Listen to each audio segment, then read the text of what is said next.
Hindi ako naniniwala. Malalaman ko din ang totoo. At kapag nangyari yon, ako mismo ang kakatay sa iyo. Patunayan mo muna, Kapitan. Mali naman yung puro katamang hinala. Patahimikin mo na ako, Kapitan. Hindi kita susundin. Akin na katawan na to. Tigilan mo na ako. Pagkatapos dudukutin ko naman ang mga mata mo. Saka kita babalatan ng buhay. Maglulumuhod ka habang nagmamakaawa sa akin.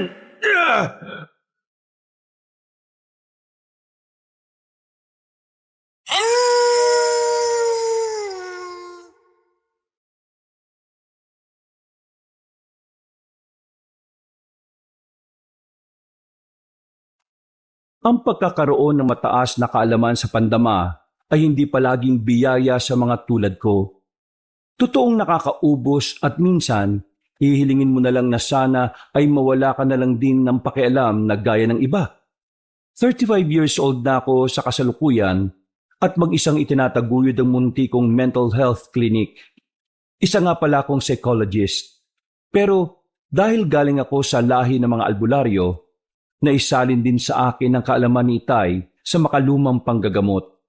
Sisimulan ko ang kwento, Kabanong, nang mapagdesisyonan naming hanapin ni Itay ang inay ko na bigla na lang daw nawala ilang araw lang matapos akong ipanganak. Dinala kami ng desisyon naming yon sa lugar na babago ng tuluyan sa buhay namin. Itago niyo na lang ako sa alias Ranilo. Kabanong, mga kabangers at mga kayanggaw, ito ang aking kwento.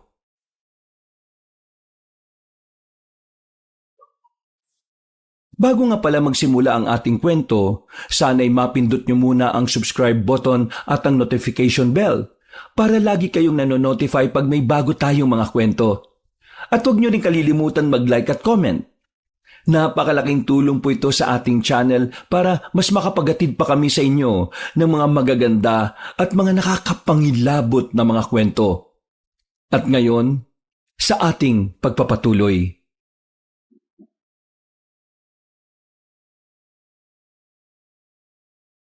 Barangay Sanlawin?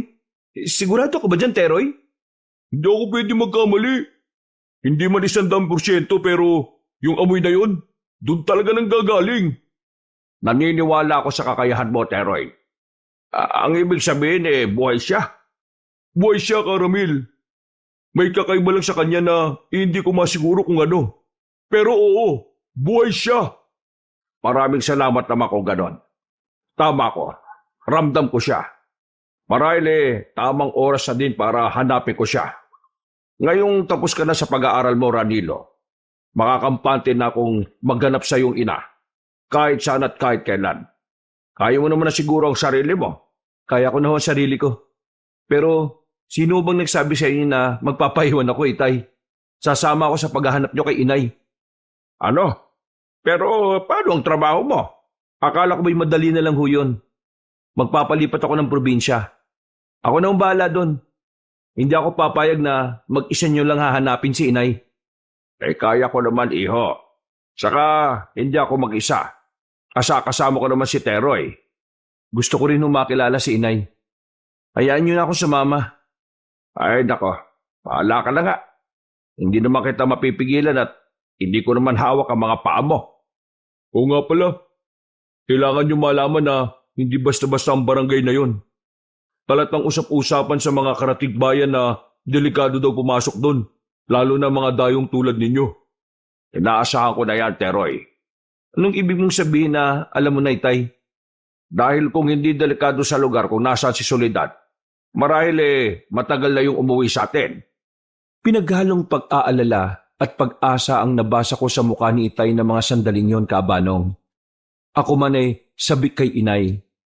Pero alam kong mas matindi ang pinagdaraan ng kalungkutan at pangungulina ni Itay, kaya ang isiping makikita niya ulit si inay ay paniguradong nagdudulot ng matinding tuwa sa kanya. Dahil alam na nga namin kung saan hahanapin ang inay, kinabukasan din ay nagpaalam na ako sa ospital kung saan ako naka-assign. Sinabi ko na lang kay Itay na inilipat ako kahit ang totoo ay nag-resign na muna ako talaga. 3 araw mula nang mahanap ni Teroy si inay ay gumayak na din kami at bumiyahe papunta sa nasabing probinsya. Oo nga pala, Kabanong, hindi ko napapangalanan ng probinsyang sumasakop sa lugar na yon bilang respeto na lang din sa mga taong nakatira doon ngayon. Dahil may kalayuan nga sa pinanggalingan naming probinsya, ay hapon na kaming nakarating doon. Wow, entrada pa lang ng baryo na to. Iba na pakiramdam ko, Itay. Teroy, sigurado ka bang naririto si Inay? Oo, positibo Ranilo. May kung anong kakaiba sa lawi na yan. Tingnan niyo, Itay, oh. Malaki ang ribulto ng ibon kumpara sa tunay niyang laki sa personal. Kakatuwang nakakaya siyang buhatin ng mukhang marupok na arkong yan. Sa palagay ko hindi lang yan basta ribulto Ranilo. Anong ibig mong sabihin, Teroy? Nararamdaman kong enerhiya mula sa kanila. Marahil buhay ang mga yan. Ano? Itay, oh. Kayong dalawa talaga, oh. Gustong-gusto niyong tinatakot ang mga sarili ninyo, ano? Mabuti pa tela kayo. Gagabihin na tayo Kailangan pa nating maghanap ng matutuluyan. Tay, sigurado na ho ba talaga kayo dito? Narinig niyo naman kanina sa bayan ng usap-usapan tungkol din sa mga nawawalang nag-deliver lang ng gulay sa baryong to. Iho, kung ako lang ang tatanungin mo, ang gusto ko lang talaga ngayon mahanap at makita ng inay mo. Pwede ka namang hindi na sumama kung hindi ka komportable. Hindi ho ba kayo natatakot? Paano kung mali si Teroy? Nakaanda ko sa lahat ng posibilidad, anak. Malakas ang kutob ko na mahahanap ko ang inay mo sa lugar na ito. Ni minsan hindi pa naman ako binigo ni Teroy, hindi ba? Hindi ka mabibigo, Karamil. Makikita mo na din siya matapos ng 2 dekadang mahigit. Nagpatiuna na si Itay. Agad naman sinundan yun ni Teroy. Ako naman ng mga sandaling yon ay atubili kong susunod ba o hindi. Ang bigat kasi talaga ng enerhiyang nasasagap ko. Kinailangan ko pang lakasan ang loob ko para lang humakbang at tuluyang lagpasan ng malaking arko. Pagpasok sa baryo ay lalo lang akong nahirapan. Bumigat ang ulo ko at para akong biglang nahilo. Nahirapan akong balansehin ang katawan ko. Ramdam kong gumewang ako at hindi nakaligtas yun kay Itay. Oh, Ranilo, ayos ka lang ba ha? Pwede ho bang huminto muna tayo, Tay, sandali? Para kasi ang nasusuka ako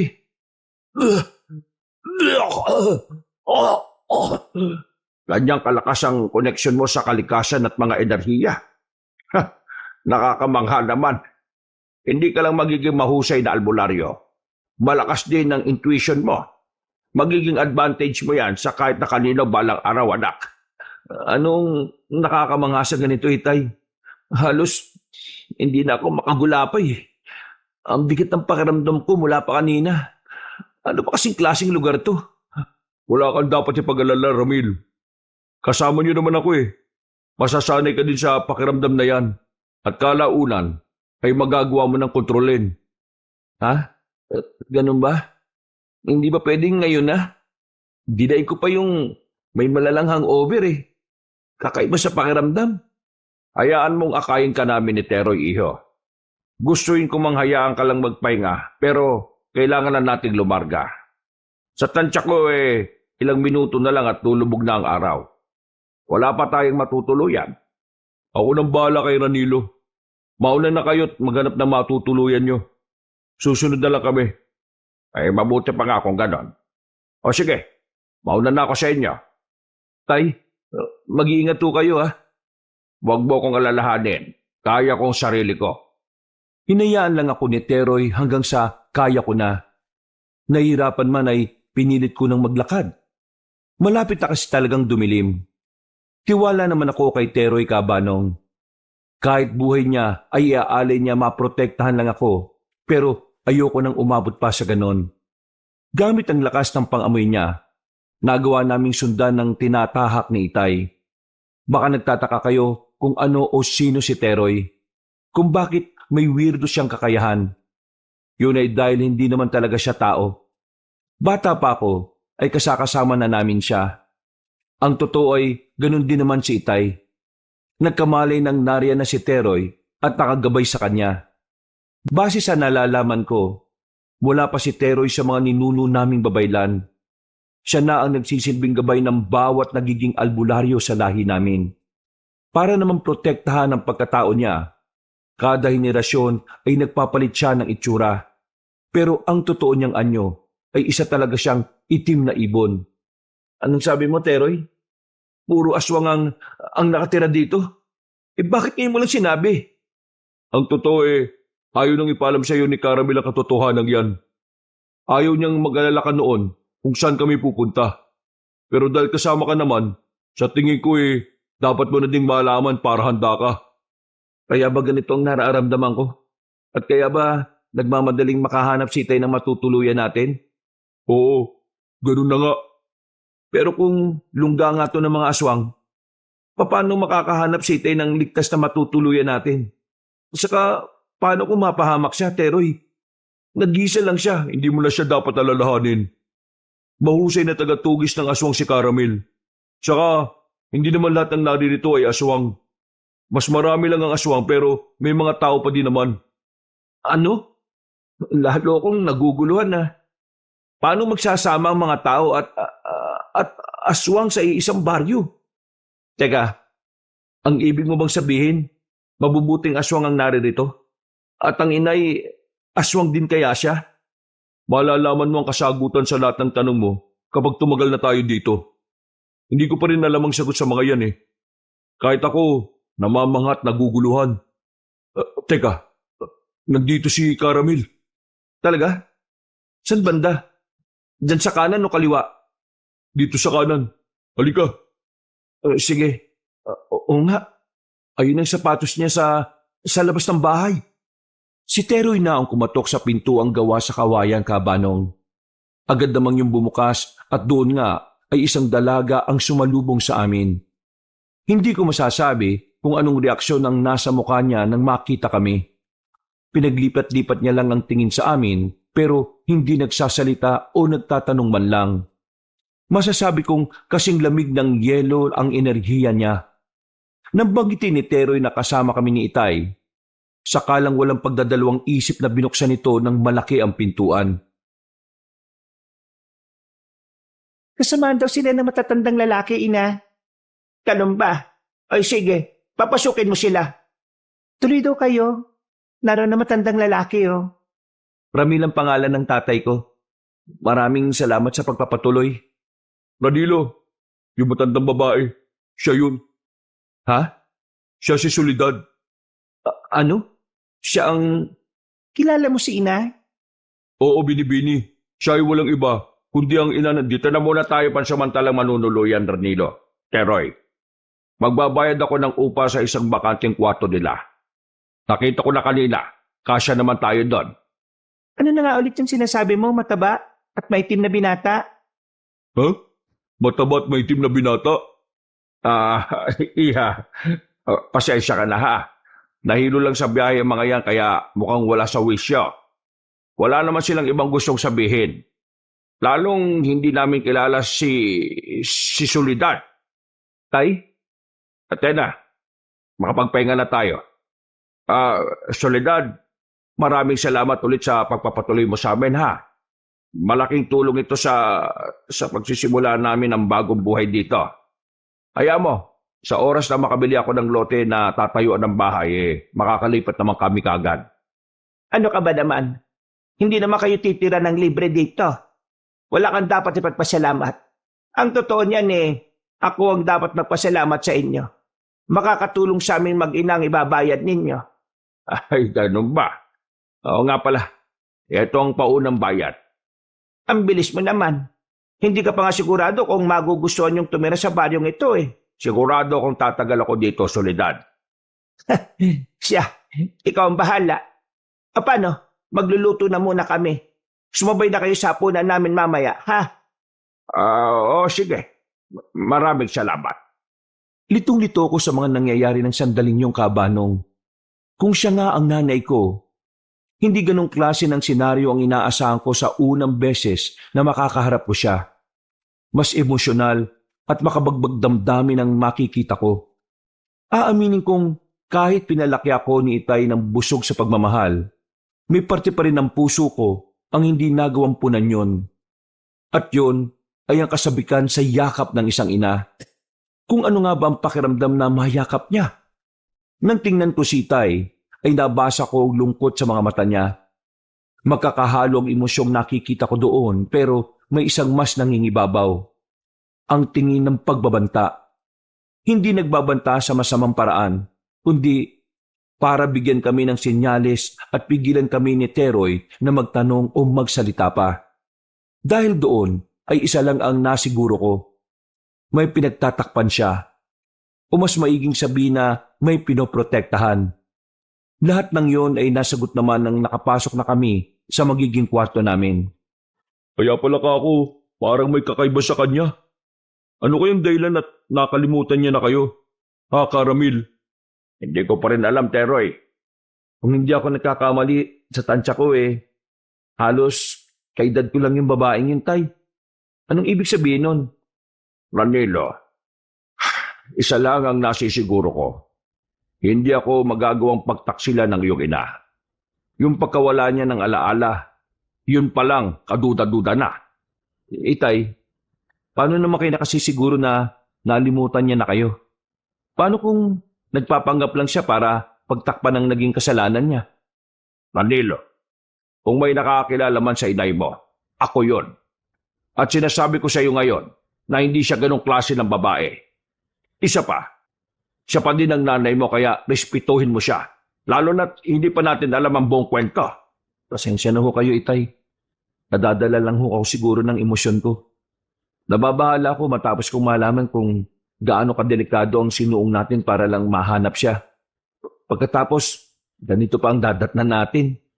Ay, Teroy, ikaw talaga wala nang maililihim sa iyo wala akong dapat na paglihiman sa inyo ni Ranilo. Parehas niyo akong gabay. Wala na akong sinabi. Huwag na ho kayong magalit kay Teroy, Itay. Malaking tulong sa akin na sinabi niya ang kakaharapin natin sa baryong ito. Hindi naman ako galit, iho. Ang sa akin lang ayoko nang mag-alala ka ng gusto. Saka, nauunawaan ko din kung saan ka nang gagaling. Ang payo ko lang, huwag mong hayaang talunin ka ng damdamin mo. Sa lugar na to, kailangan mas matalas ang isip mo para patuloy tayong mabuhay. Naiintindihan mo naman siguro ako. Yung payo niyong yan ang hindi ko makakalimutan. Kahit naman hindi sa lugar na to Bukang bibig niyo na dapat mas mataas ang isip kaysa puso. Kahit saan pa ako mapadpad. Ganun na nga. Hindi ka kasi bibiguin ang isip mo.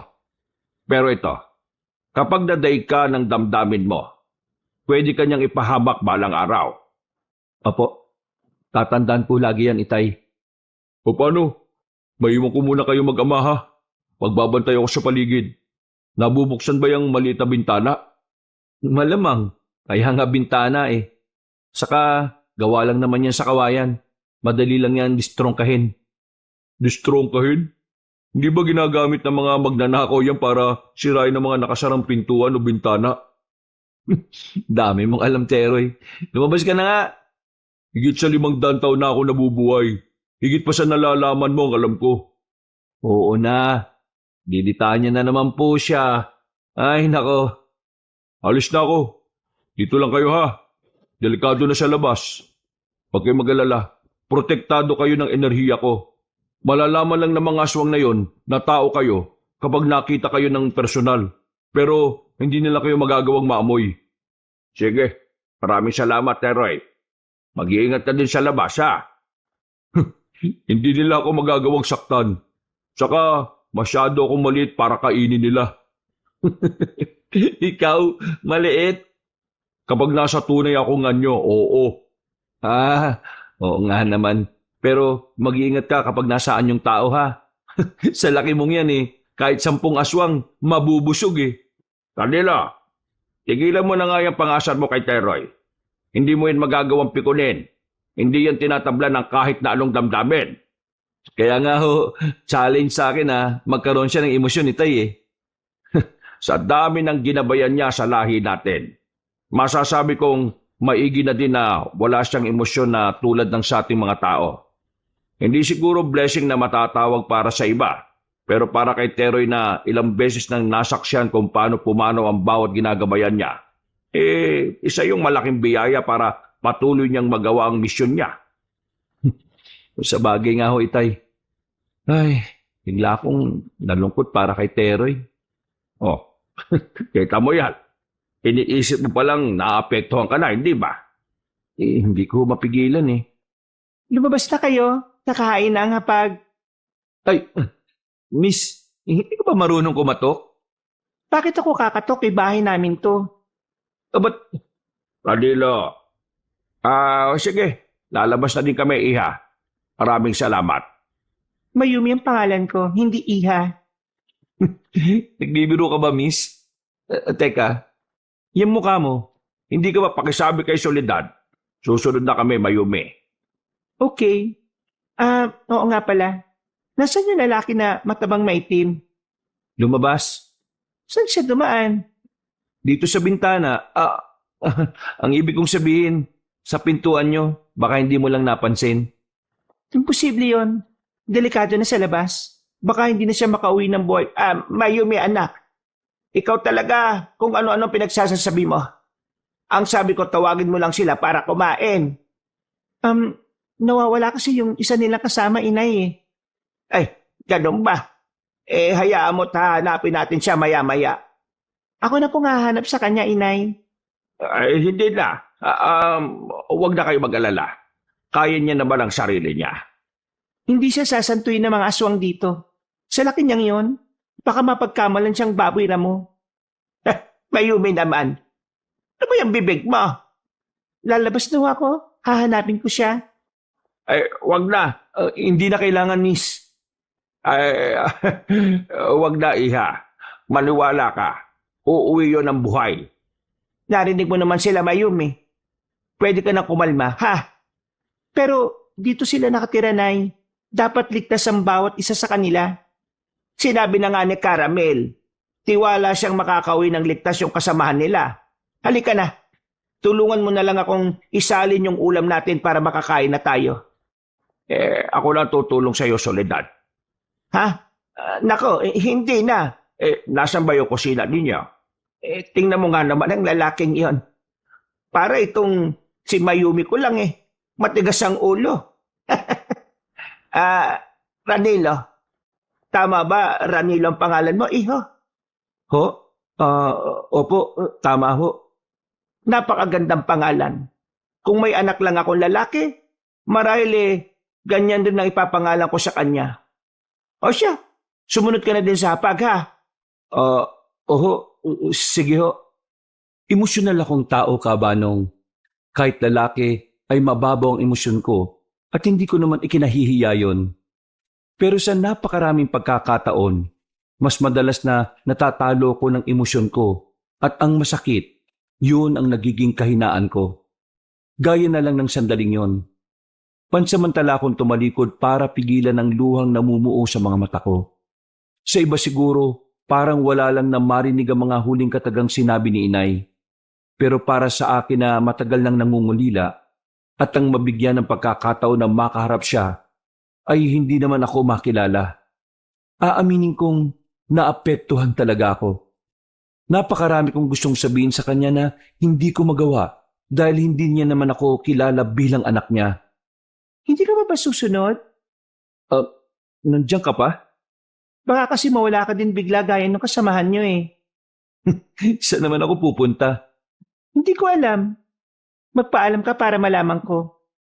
Wala kang pinakaiba magsalita kay Teroy. Teka, wag mo sabihin wala ka rin pakiramdam.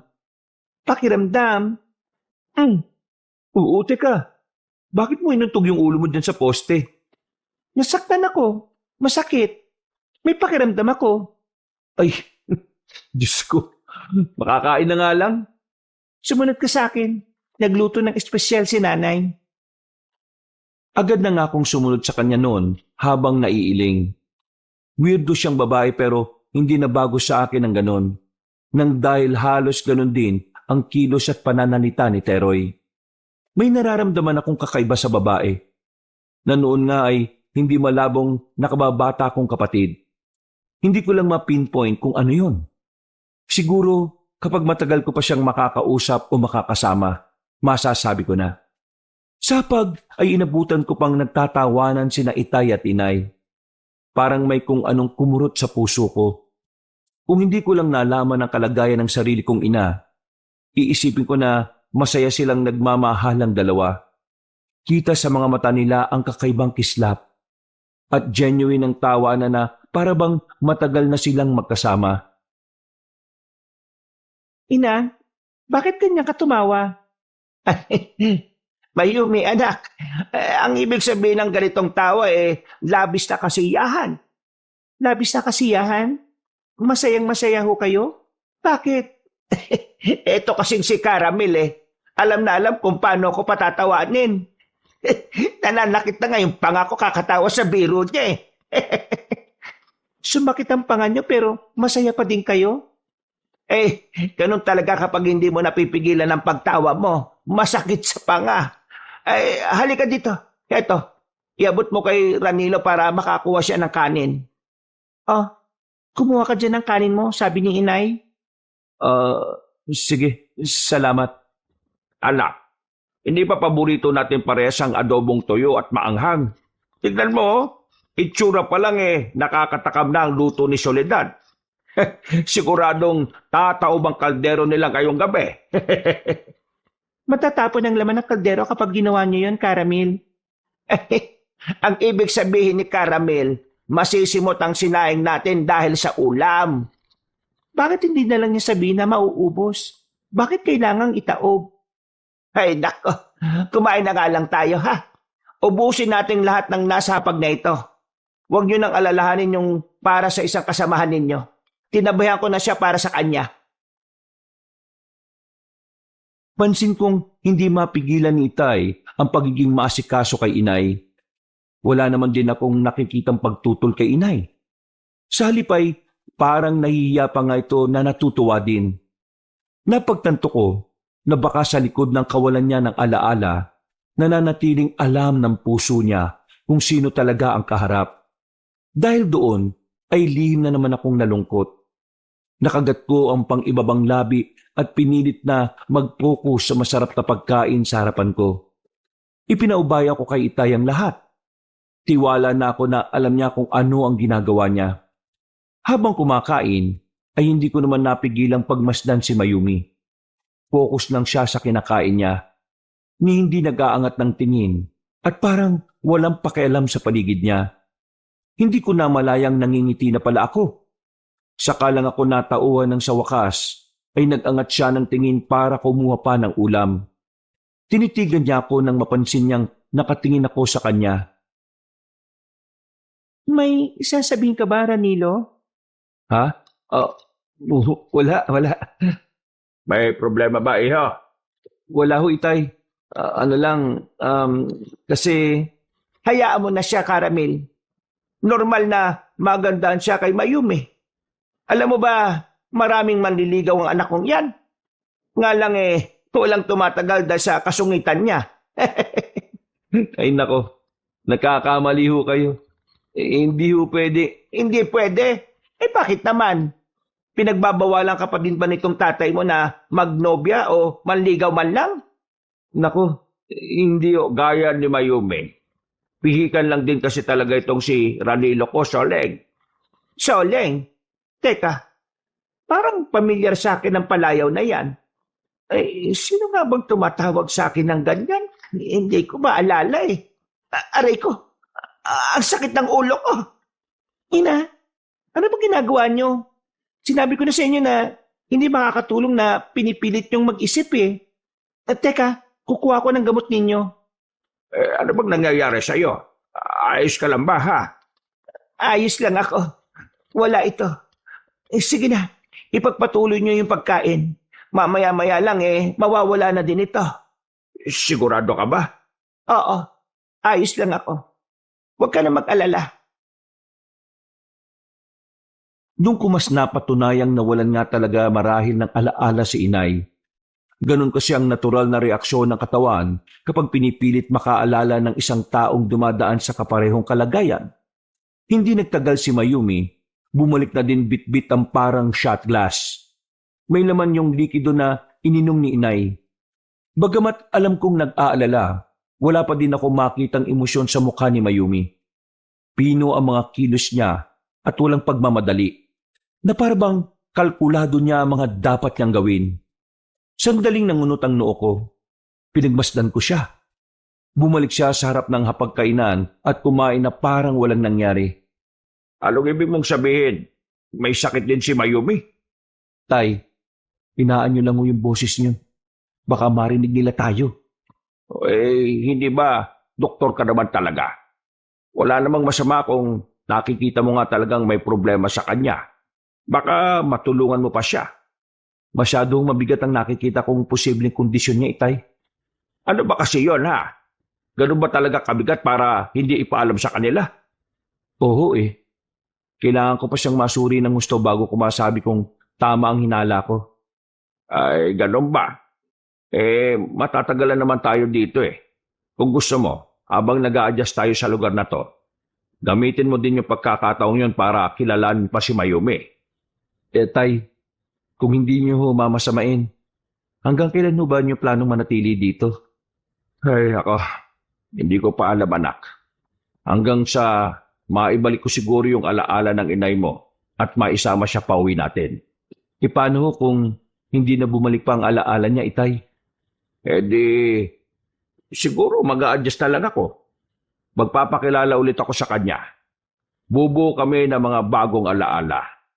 Pero anak, hindi ko gustong ikulong ka sa ganitong sitwasyon. May sarili kang buhay. Kung inaalala mo ko, ipinapangako ko sa iyo na magiging ligtas ako sa lugar na ito. Pinapalis niyo na ho ba ako, Itay? Hindi naman sa ganon. Ikaw talagang bata ka, Ang sa akin lang ayokong isipin mo na obligasyon mong samahan ako rito. Pwede mong harapin ang sarili mong buhay kahit kailan mo gustuhin.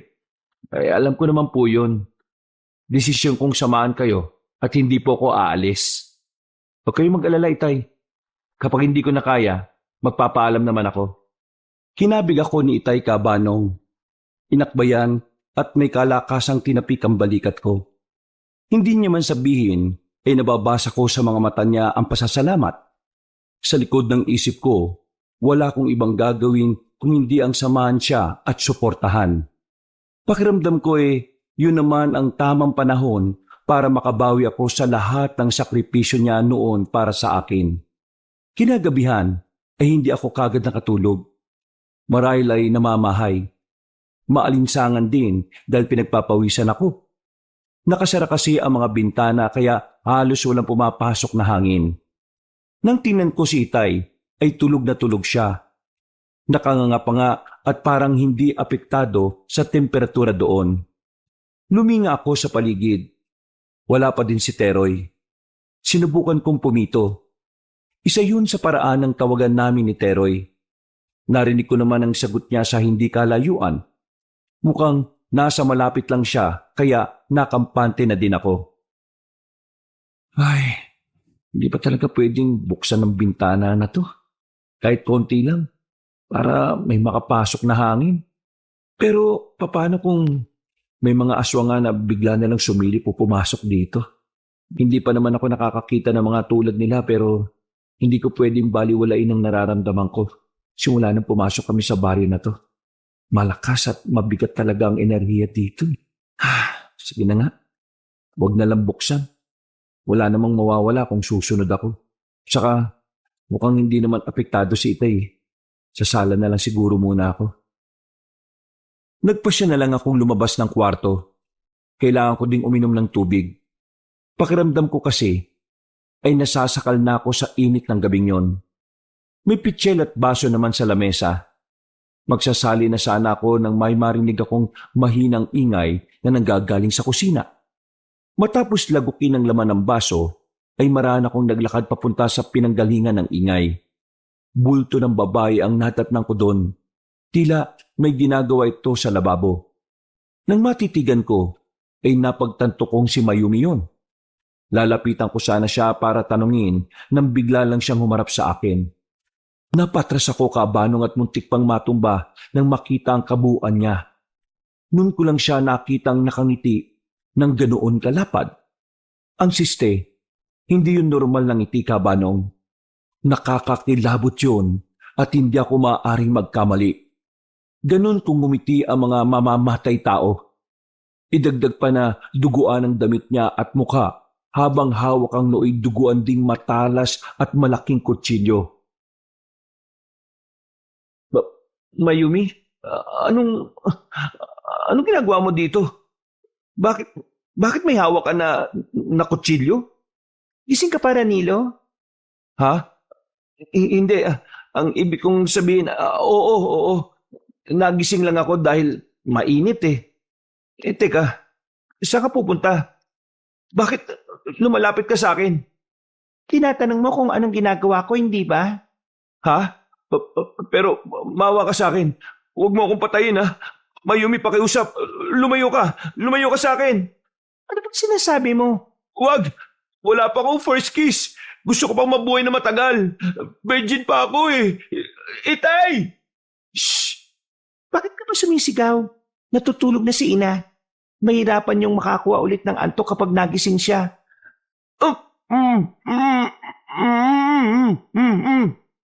Sinabi ko nang tumigil ka eh. Ano ba? Mayumi, anak. May naririnig akong ingay. Ano ba yon? Oh, anong ginagawa niyo dyan? Inay! Papatayin niya ako! Inay baka mo? Tinawag mo kong inay, iho? Ho? Ang ibig kong sabihin, Aling Solidad. Natakot ka ba nitong si Mayumi, ha? Ay, nako, pasensya ka na. Hindi yata kita nabalaan kanina. Tuwing ganitong araw at oras kasi siya nakakatay ng kambing na pang-stock namin sa pangbenta namin sa bayan. Kambing? Kambing ho ang kinakatay niya, Aling Solidad? Oo, ganun nga. Mahusay kasi siya sa gawain yan, iho. Bakit ka nga pala gising pa? Nauhaw lang po ako. Pasensya na ho kung naging maingay ako. Akala ko kasi... Mukhang takot na takot ka nga eh. Ayan at namumutla ka pa. Halika nga rito. Sigurado kung mapapakalma ka ng yakap. Ho? Tuluyan akong nilapitan ni inay at niyakap. Maraan niya pang tinapik-tapik at hinaplos ang likuran ko na parabang isa kong musmos na bata at inaamo. Halos yumukyuk na ako noon sa balikat niya. Hindi ko man nagawang iganti ng yakap ang mga braso ko dahil sa gulat. Aaminin ko na kakaibang comfort ang naramdaman ko ng sandaling yon. Ilang beses pa akong napalunok. Para akong nablangko at natuod sa kinatatayuan ko, Kabanong. Namalayan ko na lang na tumutulo na pala ang mga luha ko. Anong nakakayap sa yakap ni Ina, Ranilo? Napabalik ako sa realidad nang bigla na lang sumulpot ang mukha ni Mayumi sa likuran ni inay. Hindi siya mukhang nang iinis. Bagkus ay talagang curious siya sa naging tanong niya sa akin. Malakas akong tumikhim. Sakto naman at binitiwan na din ako ni inay. Inayos ko ang sarili at palihim na pinahid ang mga luha. Ha? Sino umiiyak? Hindi ako umiiyak ha? May luha kanina mga pisngi mo eh. Ha? Hindi. Hindi luha yun. Baka sipon yung nakita mo. Sipon ang iniluluha mo? Tayo talagang dalawa, oo. Ang mabuti pa eh, magpahinga na tayo. Malalim na ang gabi. Sige na, Danilo, iho. Okay ka na ba? Opo. Salamat po, Aling Solidad ha. Tinawag mo kong inay kanina, hindi ba? Magaan sa pakiramdam ko yon. Bakit hindi na lang kaya inay rin ang itawag mo sa akin? Ho? Simula ngayon ha, inay na din ang itatawag mo sa akin. Aba eh, bagay naman kayo nitong si Mayumi ko eh. Magpahinga na ho kayo, ina. Hindi kayo pwedeng magpuyat. Oo, ana. Alam mo namang hirap akong makahanap ng antok, hindi ba? Yung mga laman loob nga pala at dugo ha, naitabi mo ba? Oo, isasalin ko na lang sa lalagyan ng mga yon. Nakaharang kasi kanina pa si Ranilo sa cabinet eh, kaya hindi ko makuha yung mga baunan. Ay siya, tapusin mo na yan at magpahinga ka na rin ha. Nang tingnan ko kung saan niya kinuha ang mga baunan, doon yun sa kinatatayuan ko kanina. Nahiya akong nagyuko ng ulo. Ang akala ko pa naman ay aatakihin niya ako, kaya siya lumalapit. Nakagat ko ang pang-ibabang labi. May nalasan ako doon. Lasang kalawang. Saka ko lang naalala na yung madugo nga palang kamay ni Mayumi ang ipinangtakip niya kanina sa bibig ko. Halos masuka-suka ako noon, pero hindi ko na lang ipinahalata sa kanila. Nang pabalik na ako sa kwarto namin ni Itay, ay binasa ko ang ibabang bahagi ng suot kong damit, saka yun ipinunas sa buo kong mukha. Kinabukasan, Sino ba yung kumakatok at kulang na lang sirain yung pinto? Ranilo anak, buksan mo nga. Nagsasalin ako ng tubig na mainit Ako na Ramil, dito lang kayo ha. Soledad, ilang beses ba akong kakatok bago ka magbukas ng pintuan, ha? Ay, Kapitan, ano magandang balita at napatpat ka sa pamamahay ko? Magandang balita. Ano itong naririnig ko na nagpatuloy ka daw ng dayo rito? Dayo, kanino mo naman narinig ang balitang yan? Madalas ka kasing maniwala sa mga sabi-sabi. Huwag mo nga akong pinaglololoko, Soledad. Hindi ba isa sa maigpit kong bili na kapag may dayo, diretso sa barangay, sa opisina ko? Tanga ka ba at hindi mo naintindihan yon, ha? Leng, may problema ba? Karamil, wala ito. Doon na lang kayo sa loob at ako nang bahala rito. Ikaw pala yon. Balita ko may kasama ka pang dalawa. Nasaan sila? Pasensya na pero sino ka nga? Hindi mo ko kilala. Sa lahat ng naririto sa barong ito, ikaw lang ang hindi nakakakilala sa akin, Hunghang. Pasensya ka na ha. Gaya nga ng nasabi mo kanina bago lang kami rito. Tama. Kapatid ko siya na galing pa sa malayong probinsya. Kasama niya ang dalawa kong pamangkin. Naninibago lang sila dito pero hindi sila dayuhan. Dito na kami pinanganak at lumaki. Sila ang isinama ni Itay sa probinsya niya kaya ngayon lang kami nagkita-kita. Kahit na, dapat dinala mo pa din sila sa barangay. Wala ka na ba talagang respeto sa akin, ha, Soledad? Baka nakakalimutan mo. Utang mo ang buhay niyo sa akin ng anak-anakan mo. Hindi ka lang kasi makapaghintay, Kapitan Gabing-gabi na sila dumating kahapon. Ngayong umaga ko na sana sila dadalhin doon para ipakilala sa iyo. Ang kaso mas mabilis pa yung mga mata at alaga mo sa utak mo kaya ayan. Ikaw patuloy ang sumadya sa akin dito. Mag-aalmusal pa lang sana kami. Gusto mo bang sumabay na kumain sa amin? Pweh, hindi bale na lang. Siguraduhin mo lang na dadalhin mo sila sa barangay mamaya, ha? Doon ko sila kikilatisin. saka palang umalis ang may edad na lalaki, Kabanong. Matalim ito kung tumingin. Ni hindi ko siya natagalan dahil sumakit ng husto ang ulo ko simula nang dumating siya. Nararamdaman ko na lang na nagkalat na pala ang langis sa dibdib ko. Galing yun sa maliit na botelyang palawit na pangontrang kwintas na suot ko. Marasa kong napasulyap ulit sa papalayong grupo ni Kapitan. Siya yun. Siya ang dahilan ng pagbula ng langis sa kwintas ko at dahilan ng matinding pagsakit ng ulo ko. Naikuyong ko ang kamao ko. Hindi ako pwedeng magkamali. Isa siyang malakas na enerhiyang kumokontrol sa baryo na yon.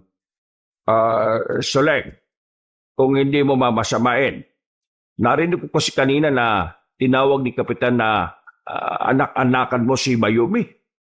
Anong ibig sabihin nun? Hindi mo ba tunay na anak si Mayumi? Sandaling katahimikan ang namagitan sa amin ng umagang yon, Kabanong. Hindi kumibo si Inay. Tila tinatansya kung sasagutin ba si Itay o hindi. Bigla kong kinabahan. Hindi kasi dapat itinanong ni Itay ang bagay na yon. Pero hindi ko naman siya masisisi. Kung para kay Inay, wala siyang obligasyon na magpaliwanag sa amin, para sa amin na nakakaalam ng totoo, kailangan naming malaman ang dahilan kung bakit bigla na lang siyang nawala matapos niya akong ipinanganak. Bukod doon, kahit ako ay curious din kung kapatid ko nga ba talaga si Mayumi. Hindi mo namang kailangang sagutin kung hindi ka komportable, ha? Nagtataka lang ako Natanong mo na lang din naman. Mabuti pang ang malaman nyo na din. Huwag kayo mag-alala. Maski si Mayumi, alam ang buong katotohanan sa pagkatao niya.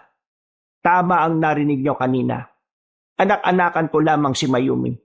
Siya ang nagbigay ng dahilan sa akin para magpatuloy akong mamuhay nung mga panahong hindi ko kilala maski ang sarili ko. Kahit ganyan siya, kumpiyansa akong napalaki ko siya na alam ang tama at mali.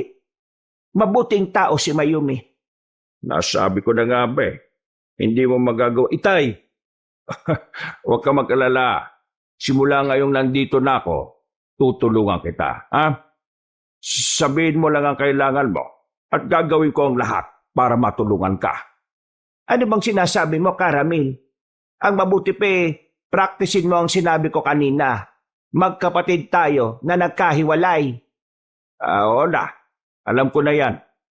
Siya nga pala, bago tayo pumunta sa barangay, may kailangan muna akong gawin, ha? Ano naman yon? Teka, bakit ka kumuha ng kutsilyo, Soleng? Bakit mo ihiwain ang kamay mo? Teka, wag! Inay! Itaas mo ang damit ko, Karamil. Ikaw din mamaya, Ranilo. Ho? Bakit ho? Kakailanganin nyo ang amoy ng dugo ko. Hayaan nyong ibahit ko itong dugo ko kahit na sa bandang tiyan nyo lang. 10:30 nang marating namin ang barangay. Sa opisina ni Kapitan Dominador kami dumiretso. Sa loob ay nakapagtatakang may mga alipores pa din siyang nagbabantay sa kanya. Lihim akong napailing kabanong. Tila yata kahit sa sarili niyang opisina ay may banta sa kanya kaya ganun na lang karami ang bodyguards niya. Nasa amin agad ang mga mata nilang mapanuri pagpasok pa lang namin. Hindi man nila kami tinitingnan mula ulo hanggang paa, pero ramdam kong tumatago sa kaluluwa ko yung mga titig nila. Makakalabas ka na, Soledad. Hindi. Dito lang ako hanggang sa matapos ka sa pag-iimbestiga sa kanila. Sinusuway mo ba ang utos ko? Sinabi ko na sa iyo na kamag-anak ko sila. Ano bang hindi mo maintindihan doon? Bueno, kung ayaw mong lumabas, sige, manood ka. Ikaw, binata, lumapit ka. Ako na lang siguro muna ang unahin nyo, Kap. Manahimik! Kung gusto nyo matapos tayo na mabilis, sumunod kayong dalawa. Bakit? Duwag ba itong anak mo, ha? Kalalaking tao ang bilis manginig lang tuhod. Tay, okay lang ho ako. Alam kong nag-aalala lang kasi si Itay para sa akin.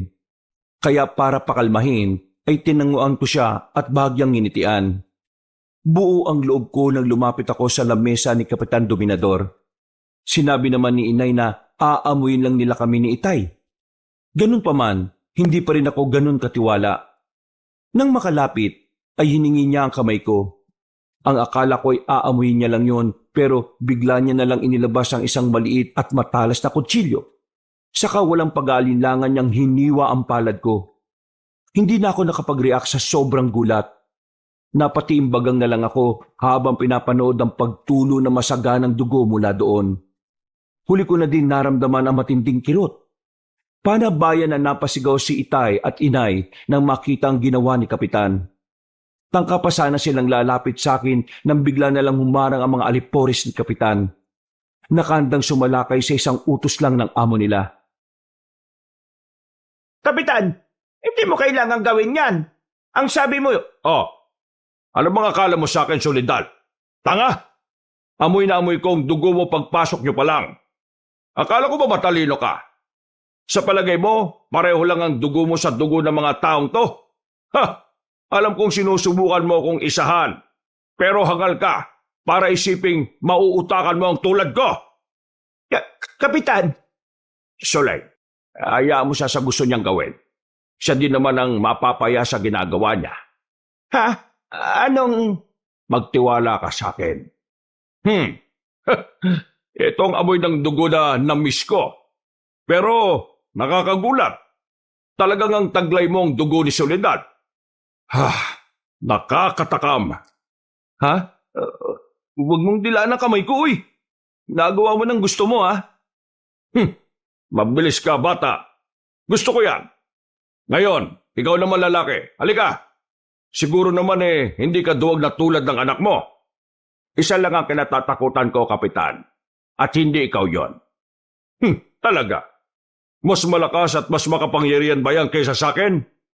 Wala nang mas makapangyarihan pa sa Diyos. Diyos? Walang ya. Ang husay mo palang magbiro, ano? Alam mo ba, sa lugar na ito, ako ang batas. Ako ang Diyos. O siya, lumapit ka na at magsimula ng magdasal sa kinatatakutan mong Diyos. Kapitan, hindi mo kailangan itong gawin. Paalisin ko sila kung yan ang gusto mo. Uli na ang lahat, Soledad. Bakit? Sino bang lalaking to? At mukhang takot na takot ka, ha? Hindi nagsisinungaling si Soledad, Kapitan. Gaya ng sabi niya, magkamag-anak kami. Magtiwala lang ho tayo kay Itay, Inay. Gustuhin ko man. Hindi ko magawang kumalma, Nilo. Patingin nga ng sugat mo. Nako, ang lalim. Akin ang kamay mo, tatalian ko. Nanginginig ho ang kamay ko. Ako na lang ho. Pasensya ka na. Masyado kasing... siguro, lalabas na lang muna ako. Ako na hong gagawa niyan, Inay. Mayumi! Sa labas na lang kayo maghintay. O siya, sige. Huwag mo sana silang pababayaan, ha? Mayumi, Iha! What a pleasant surprise! Sa tagal kong nagpapatawag sa iyo ngayon ka lang nagpunta dito ng walang abiso. Sinay ang inaalala ko. Wala akong tiwala sa'yo. Believe talaga ako sa tabil ng dila mo. Halika, lumapit ka. Alam kong gustong-gusto mong panoorin ang gagawin ko. Tapusin mo na yan ng mabilis, Kapitan. May importante pa kaming ipapagawa sa mga bisita ni Inay. Sigurado ka? Sayang naman ang pagkakataong tulad nito. Nakagat ko na lang ang pang-ibabang labi ng tulad ko ay bigla na lang din hiwain ni Kapitan ang palad ni Itay. Ayoko man ay napilitan akong iiwas ang tingin ko sa kanya. Kahit masakit ang sugat ko, parang mas nasasaktan ako habang tinititigan si Itay. Walang ekspresyon ng mukha niya. Sa halip ay nakatitig lang siya ng matalim kay Kapitan. Kabaliktaran ng reaksyon ko, si Mayumi ay prenteng nakatayo sa gilid ko. Titig na titig sa nangyayari. Nangunot ang noo ko nang mapansin ang panlalaki ng mga itim sa mata niya. Hindi ko alam kung may insulto ba ako o ano dahil batid kong ikinatutuwa niya ang nangyayari kay Itay. Saka muling sumagi sa isip ko ang maaaring kondisyon niya. Muling pinatunayan ng senaryong yon ang hinala ko. Hindi ko tuloy mapigilang isipin. Anong klaseng impyerno ba ang lugar na yon? Bukod sa pugad na mga aswang, tila pinamamahayan pa ng isang psychopath. Imposible ito. Hindi maaari. Pwede na ba kami gumawa, Kapitan? Paano ka nagkaroon ng dugo na Soledad, ha? Hindi ba't sinabi na namin sa'yo? Magkapatid kami. Hindi ako naniniwala. Malalaman ko din ang totoo. At kapag nangyari yon, ako mismo ang kakatay sa'yo. Patunayan mo muna, Kapitan. Mali naman yung puro katamang hinala. Ngayong malinaw na ang lahat. Siguro naman hindi mo na kami guguluhin. Nalilimutan mo na ba? Ako ang batas sa lugar na ito. Ano man ang gustuhin ko, gagawin ko at walang sino man ang makakapigil sa akin. Mag-ingat kayo mag-ama, ha? Dahil hindi ko basta pinaniniwala ng mga tulad niyong dayo. Gusto lang naman namin makasama si Soledad. Yun lang ang gusto namin. Wala kaming planong manggulo o makialam sa marumi mong pamamalakad, Kapitan. Umuwi na tayo. Mauna na kami, Kap. Baka maikonsidera mo na yung matagal ko ng offer sa iyo, Mayumi. Puntahan mo lang ako kung kailan mo gustuhin. Pero walang emosyong tumalikod si Mayumi at nagpatiuna ng lumabas sa amin. Sinabayan ko si Itay. Tumutulo pa din noon ng dugo sa sugat niya. Tila hindi niya naman yon iniinda. Nakakuyom lang ang kamay niya. Bago lumabas ng pintuan, ay muli ko pang sinulyapan si Kapitan. Nakita ko pa siyang dinidilaan ng dugo sa kamay niya habang nakangising nakatingin sa amin. Aaminin ko, Kabanong, nakakakilabot ang mga nangyayari sa amin. Sa buong buhay ko, hindi sumagi sa isip ko na mamumuhay ako at makikisama sa mga taong tulad nila. Isa akong doktoro sa pag-iisip. Karamihan sa tulad ko ay hindi naniniwala sa mga nilalang na tulad ng aswang o tao na kumakain ng karne ng kapwa-tao. Pero sa kanila, isa lamang yung kondisyon sa pag-iisip na pwedeng magamot o mapigilan. Pero dahil may gabay kami na tulad ni Teroy, na bagamat hindi naman kumakain ng karne ng tao, batid kung hindi rin siya galing sa mundong ito, na totoo ang tulad nila. Paano nangyari na may dugo kong nananalaytay dyan sa ugat mo, ha, Karamin? Mahalaga pa ba yon? Ang importante ngayon ligtas na kami ni Ranilo. Tama ka, pero hindi ako mapakali. Totoo ba na nakapatid kita? Bakit ka bumubulong sa Oleg? Nag-aalala ka ba na baka may makarinig sa atin? Oo, alam kong hindi tayo lulubayan ni Kapitan. Paniguradong may itinanim na siyang mata at tenga niya sa paligid ng bahay. Huwag ka mag-alala. Nagpalagay na ako kay Teroy ng proteksyon natin laban sa kanila. Maririnig nila tayo pero hindi nila yon maiintindihan. Talaga? Nagagawa mong kontray ng pandinig ng mga malalakas na utusan ni Dominador? Balang araw, ipagtatapat ko din sa iyo ang lahat, Soleg. Sa ngayon, ang gusto ko lang maging maayos at masaya tayong magkakasama. Okay lang ba din yun sa iyo? Alam mo, hindi ko rin maintindihan kung bakit ang payapa ng puso ko kung kasama ko kayo. Sabihin mo nga sa akin, matagal na ba tayo magkakilala, ha? Kilala mo ba ako? Kamag-anak ba talaga kita? Soleg, huwag mo na munang isipin yon, ha? Pakiusap. Alam ko, nararamdaman ko. Inay, sasakit na naman ang ulo nyo. Itigil nyo na yan. Ang mabuti pa magpahinga na muna kayo. Ako nang mag-aasikaso sa kusina at maghahanda ng pagkain para sa hapunan. Tutulungan na kita, Mayumi. Hindi ba may sugat ka?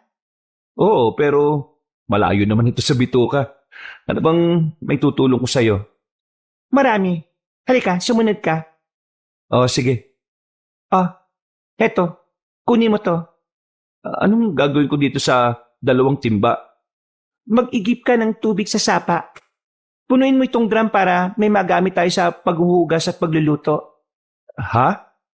Halika, sasamahan muna kita sa sapa para alam mo. At para alam din ng mga taga rito na bisita ka namin kaya hindi kanila pwedeng basta na lang pakialaman. Kakainin ba nila ako kung hindi nila malalaman? Pwedeng kainin kanila ng buhay. Pwede ding paglaruan ka muna. Paglaruan? Oo, unti-unti kanilang babalatan ng buhay. Gustong-gusto nilang iniihaw ang balat at pagkatapos ay ihawi naman ng buo ang biktima nila. Teka, parang natural lang sa'yo yung mga sinasabi mo. Bakit? Hindi ba normal yon? Mabagal lang na klase ng pagpatay at maingat. Pero nakakapatay pa din. Talaga bang ganyan ka, Mayumi? Gusto mo bang pumatay? Oo, pero mali yun sabi ni Inay, kaya hindi ko ginagawa. Pero gusto mong gawin, tama? Kung ako lang ang masusunod, masayang gawin yon. Tama ako sa kondisyon mo, Mayumi. Kung hindi ako nagkakamali, wala ka na ding emosyon. Nandito na tayo. Dito ka sasalok ng tubig. Gagamitin mo tong malinis na tela. Antayin mong mapuno parehas bago mo iuwi. Okay, sige. Naintindihan ko. Pero, Mayumi, pasensya na sa magiging tanong ko, ha. Ano ba to? Bakit ba ako humihingi ng pasensya sa'yo? Wala ka nga palang emosyon. Nang tingnan ko siya, ay napansin kong nakatitig lang siya sa akin. Parang nagtataka kung bakit bigla ko nalang kinakausap ang sarili ko. Hindi ko na din naituloy ang gusto kong sabihin dahil bukod sa parang napahiya ako, napuno na din ang unang balde. Sino ang lalaking yan, Mayumi? Huwag mong sabing bagong maliligaw mo. Pamangkin siya ni Inay Brando. Kamag-anak mo? Pwede ba? Kung magsisinungaling ka, galingan mo. Bigla na lang silang sumulpot sa baryo natin tapos ipakikilala mong kamag-anak. Totoo ang sinabi ni Mayumi, pre. Ako nga pala si Ranilo. Magpinsan kami. Hindi tayo magkumpare. Siguraduhin mo lang na hindi mo dinidiskartehan si Mayumi, ha? Wala akong pakialam kahit kamag-anak ka pa ni Aling Soledad. Uubusin ko talaga ang dugo mo at wala akong ititira sa'yo. Teka muna. Dugo ba yon? Tama. Dugo nga yun ng tao. Ikaw, sa'yo nang gagaling sa kamay mo. Brando, At tagal ko nang hindi nakakatikim ng dugo ng tao. Patikim naman kahit kaunti lang, oh. Anong ginagawa mo? Bakit tumulos bigla yung mga ngipin mo? Hindi. Isa ka ding aswang. Lumayo ka sa akin. Umuwi ka na sa inyo, Brando. Hindi mo pwedeng pakialaman si Ranilo. Unti lang naman, Mayumi. Huwag kang magdamot. Alam mo kung gaano kami kagutom sa dugo ng tulad niya. Hindi ako nagdadamot. Hindi lang talaga pwede ang taong to. Kaya umalis ka na. Eh paano kung ayaw ko, ha? Umalis ka sa harapan ng duwag na yan. Hoy lalaki, titikim lang naman ako eh. Pagbigyan mo na ako nang matapos na tayo, ha? Hindi ko inaasahan na yung dampot ni Mayumi ng malaking bato sa gilid ng kinatatayuan niya ang walang alinlangan niyang ihahampas sa ulo ng makulit na si Brando. Bumagsak ang lalaki sa lapag na duguan ng ulo at halos tumirik pa ang mga mata. Nanigas ako sa kinatatayuan ko, Kabanong, dahil sa mga nasaksihan. Halos wala akong marinig kung hindi yung malalakas na tibok ng puso ko. Samantalang marahas lang na bumuntong hininga si Mayumi saka pinagpag ang kamay na parang walang nangyari. Bumagsak siya kaagad. Kahit kailan talaga mahina ang lalaking yan. Sayang naman. Hindi pa ako nag-i-enjoy eh. Tara na, Ranilo. Ha? Napatay mo yata siya, Mayumi.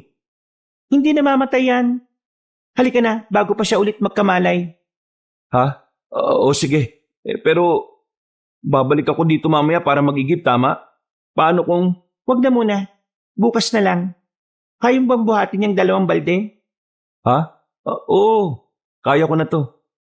Yung dugo sa kamay at damit mo. Meron ka din sa mukha. Hindi ka ba maghihilamos muna bago umuwi? Makikita yan ni na inay at titay eh. Tiningnan niya lang ang sarili. Maya-maya pa'y nagtungo na nga siya sa malalim na bahagi ng sapa at naglublob doon. Sandali akong natulala, Kabanong. Manipis lang ang suot niyang damit kaya malinaw kong napansin na wala siyang panloob. Halos bumakat na sa basa niyang t-shirt ang matatayog niyang dibdib at balingkinit ang katawan. Nang tingnan niya ako at mapansin niyang sa dibdib niya ako nakatingin, ay agad naningkit ang mga mata niya. Para naman akong bata na nahuling gumagawa ng hindi maganda. Agad akong nag-iwas ng tingin at wala sa sariling binitbit ang 2 balde. Hindi ko na siya hinintay at nagpatiuna na din ako sa pag-uwi. Nanginginig ang mga tuhod ko habang naglalakad. Hindi mawala-wala ang kaba ko kahit anong pilit ko na pakalmahin ang sarili. Idagdag pa ang nararamdaman kong pag-iinit ng magkabila kong pisngi. Ni hindi ko na ininda noon ang kirot sa palad ko habang bitbit ang may kabigatang mga balde. Sa unang pagkakataon ay nalito ko sa sarili kong emosyon. Hindi ko alam kung dahil ba yun sa nasaksihan kong pagpapalit ng anyo ni Brando o ang ginawang pagpukpok ni Mayumi ng bato sa kanya. Pwede ding dahil sa itsura kanina ni Mayumi habang naliligo. Parang larawan kasi yon nang hindi na naalis sa isipan ko.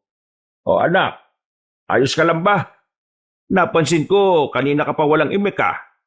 May nangyari ba kanina habang nag-iigib kayo ni Mayumi? Ho?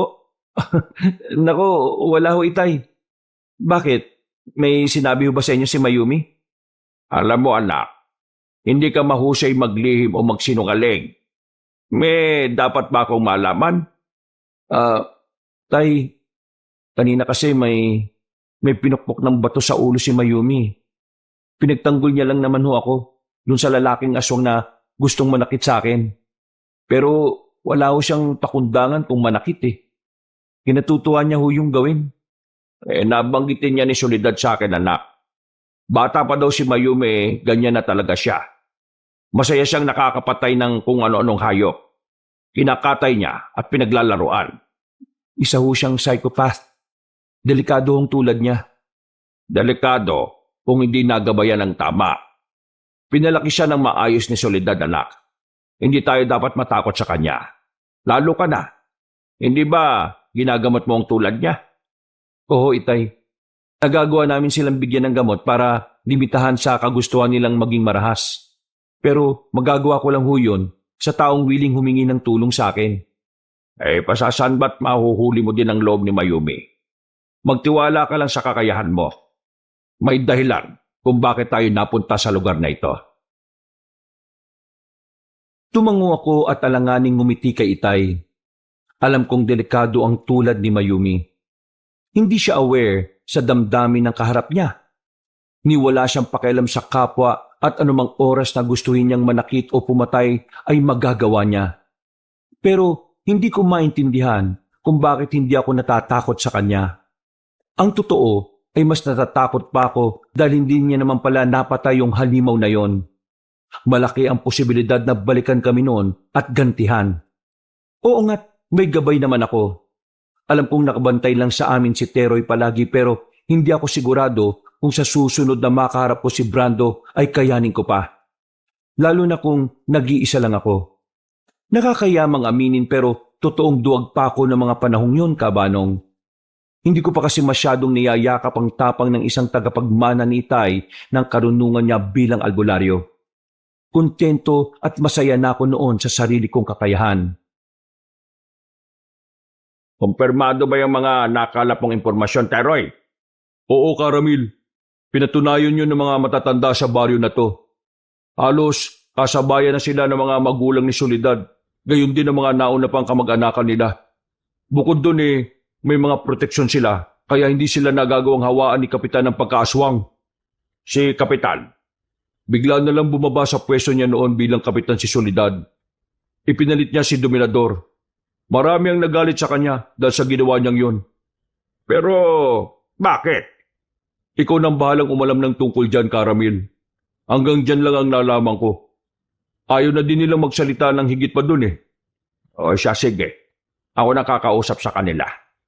Hindi ba mas mapapadali kung direkta mo nang itanong yan kay Soledad? Tama ko si Teroy, Itay. Mas mabuti kung kay inay niyo na ho itanong ang tungkol sa bagay na yan. Sige. Hahanap ako ng tiyempo, Teroy. Ipagpatuloy mo lang ang pagmamanman kay Kapitan, ha? Iba ang kutob ko sa kanya Sigurado ako na gagawa ng paraan yun para masaktan kami o mapaalis sa baryong ito. Huwag kang mag-alala, Karamil. Ako ang bahala. Siya nga pala, Teroy. Nakakakain ka naman ba ng maayos? Hindi. Halos walang hayop sa mga kagubatan Ayoko naman pakialam yung mga alagang hayop ng ilan sa baryo na ito. Kung ganun anong kinakain mo? Halos wala pa. Bakit hindi ka nagsasabi-sabi? Kaya pala parang nangayayat ka. Natis mong walang kain, Teroy. Naghahanap din naman ako. Huwag niyo akong alalahanin. Makakatsyempo din ako na makakain ko. Huwag ka munang umalis. Dadalang kita na makakain mo. Hindi ko na siya hinintay na magsalita, Kabanong. Lumabas na ako ng kwarto at naghanap ng sariwang karne sa kusina. Madaling araw pa lang noon. Ganong oras kasi kung bumalik si Teroy para sigurado siyang tulog na din si Mayumi at si Inay. Madalas ay ina-update niya kami sa lagay ng baryo at kung may mga banta ba sa paligid. Hindi ko naman inaasahang dadatnan ko si Inay sa kusina. Nung una, ang akala ko ay umiinom lang siya ng tubig. Lumapit ako para makahingi na din ng kakailanganin ko. Pero hindi ko inaasahan ang susunod niyang ginawa. Gamit ang mabalahibo niyang kamay na may matutulis na kuko. Hinawakan niya ng mahigpit ang braso ko. Napulunok ako ng ilang beses. Inakala ko pa na halimaw yun na nagpanggap lang bilang si Inay. Pero pag-angat ko ng tingin sa kanya, napagtanto ko na si Inay pa din talaga yon. Halos hindi lang siya makilala dahil sa naging itsura niya ng gabing yon. Parehas itim ang mga mata niya at tulad ng ngipin ni Brando, naging ganun din ang sa kanya. Inay? Aswang din ho kayo na umiinom ng sariwang dugo? Bumalik ka na sa kwarto mo, Ranilo. Bilisan mo! Inay? Umalis ka, sabi! Alis na! Inay, anong... Ranilo? Mayumi, si Inay. Bakit gising ka pa? Bumalik ka na sa kwarto mo habang kontrolado pa ni Ina ang katawan niya. Anong ibig mong sabihin? Mangingibabaw ang aswang sa kanya. Hindi niya makokontrol ang sarili niya, lalo na kapag nagsisimula na naman si Kapitan na kontrolin siya. Pwede ka niya masaktan o kaya ay mapatay. Hindi. Patahimikin mo na ako, Kapitan. Hindi ka na susundin. Akin ang katawan na to. Tigilan mo na ako. Ayoko na ng ganito. Ayoko na. Anong nangyayari? Sinasabunutan niya sarili niya, Mayumi. Baka nagsisimula na naman si Kapitan na utusan sila. Inay, wag po! Nalalagas ang buhok niyo, oh! Sinabi nang huwag mo siyang lapitan. Halika na, pumasok ka na sa kwarto niyo. Kulang na lang ay bitbitin niya ako nung pabalik sa kwarto namin ni Itay. Bago pumasok ay nakita ko pang nakalood na sa sahig si Inay at halos iuntog ang ulo niya doon. Nasasaktan akong mapanood na nagkakaganon siya. Pagpasok ay nakakunot na noon ni Itay ang sumalubong sa amin. Hindi pa man ako nagsasalita ay parang may ideya na siya kung ano ang nangyari. Tumayo siya at dali-daling lumabas. Sinubukan naman namin siyang pigilan na lumapit kay Inay dahil delikado pero hindi siya nagpatinag. Walang pag-aalinlangan niya yung niyakap at sinubukang pakalmahin. Pero ganun na lang ang pagpupumiglas ni Inay. Hanggang sa mangyari na nga ang kinatatakutan namin. Bigla niya na lang kinagat sa braso si Itay. Naging dahilan yon para makawala si Inay. Matapos yon ay tumalon siya sa kalapit na bintana at mabilis na nawala sa kadiliman ng gabi. Itay, tingnan niyo! Ang lalim ng sugat niyo, oh! Ang inay mo, Radila. Huwag ko kayo mag-alala, Caramel. Babalik din ang inay bukas. Kung hindi niyo sana siya nilapitan, baka nagawa niya pang pigilan ng sarili niya. Magagawa niyang hindi sundin ang mga utos ni Kapitan. Utos ni Kapitan. Anong ibig mo sabihin? Sa palagay ko nagagawa silang manipulahin ni Kapitan, Itay. Kailan pa nahawa ng pagkaswang ni Kapitan ang inay mo, Mayumi? Hindi ko alam. Nakalakihan ko na ganyan siya. Pero hindi lahat ng aswang dito tulad ni Inay. Hindi siya kailanman tumikim ng karne o dugo ng tao. Ang sabi niya, ginagawa niya yung para maprotektahan ako laban sa aswang na nananahan sa katawan niya. Hindi ito maaari. Hindi maaari. Kailangan kong gumawa ng paraan para matulungan siya. Tutulungan niyo ang inay? Saan? Hindi siya pwedeng mabuhay na lang bilang aswang, Mayumi. Gagawa ko ng paraan para maalis sa katawan niya ang mutya. Pero Itay, pwede ho ba yun? Kung totoo nang nakamulatan na ni Mayumi na ganyan si Inay, ibig sabihin, napakatagal na ng mutya sa katawan niya. Alam ko, hindi ko rin alam, Ranila. Basta, gagawin ko ang lahat. Uubusin ko ang lakas ko para mailigtas ko lang ang inay mo. Inay mo? Ililigtas si inay? Sino ba talaga kayo? Saka bakit kayo umiiyak? Ha, Caramel? Wala ito, Mayumi. Nalulungkot lang ako sa kalagayan ng inay mo. Nalulungkot ka kaya ka umiiyak? Kung sa bagay, nakikita ko ding umiiyak si inay noon. Ang sabi niya, nalulungkot siya sa hindi niya malamang dahilan. Talaga? Oo, pakiramdam niya daw. May nakalimutan siyang mahalagang bagay na sobrang nagpapanumpot sa kanya. Napatitig ako kay Itay matapos sabihin yun ni Mayumi. Lalo lang nadagdagan ng lungkot na nababasa ko dun. Marahil ay kami ang tinutukoy ni Mayumi na nakalimutan ni Inay. Ako man ay binagbag ng hindi may paliwanag na lungkot. Napakatagal na panahon nun. Saka ko lang napag-isip-isip, bakit nga kaya kami nakalimutan ni Inay? Sa anong dahilan? Sa pakiwari ko, hindi rin aware si Inay na nakalimutan niya kami. Kung sa bagay, may paliwanag naman sa bagay na yon. Lihim kong naikuyom ang kamao ko. Simula ng gabing yon, nagdesisyon na kong alamin ang pinakamalalim na ugat ng mga nangyari. Kung totoong may natitirang matatandang tao sa baryo, ibig sabihin ay may nalalaman pa sila sa nakaraan. Yun ang kailangan kong alamin at gagawin ko yon sa abot na makakaya ko. Matapos linisin ang sugat ni Itay ay nagpahinga na din ako. Niyaya ko na siyang magpahinga pero mariin siyang tumanggi. Hihintayin niya daw si Inay at sisiguraduhing makakauwi ito ng ligtas. Pinasundan niya na din kay Teroy ang amoy ni Inay at ibinili na protektahan ito. Pero kilala ko si Itay. Hanggat hindi siya payapa, hindi talaga siya mapapakali. Dumiretso na ako sa higaan. Hindi pa man ako inaantok pero nanatili ako sa kwarto. Doon ay maayos kong plinano ang mga susunod kong hakbang. Kinabukasan. Ano bang sinasabi mo, Radilo?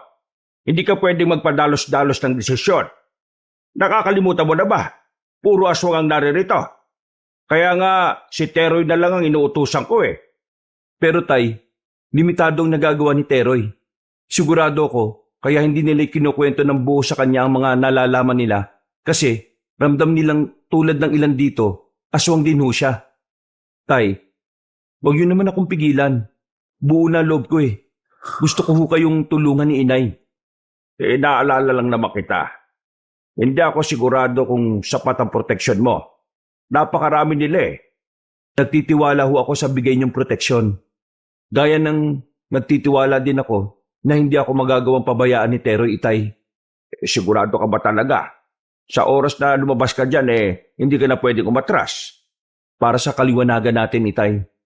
Umaasa din ako na sa gagawin ko, may ambag man lang ako sa plano niyong pag-alis ng mutya kay inay. O siya, sige. Mukhang hindi na rin naman kita mapipigilan pa eh.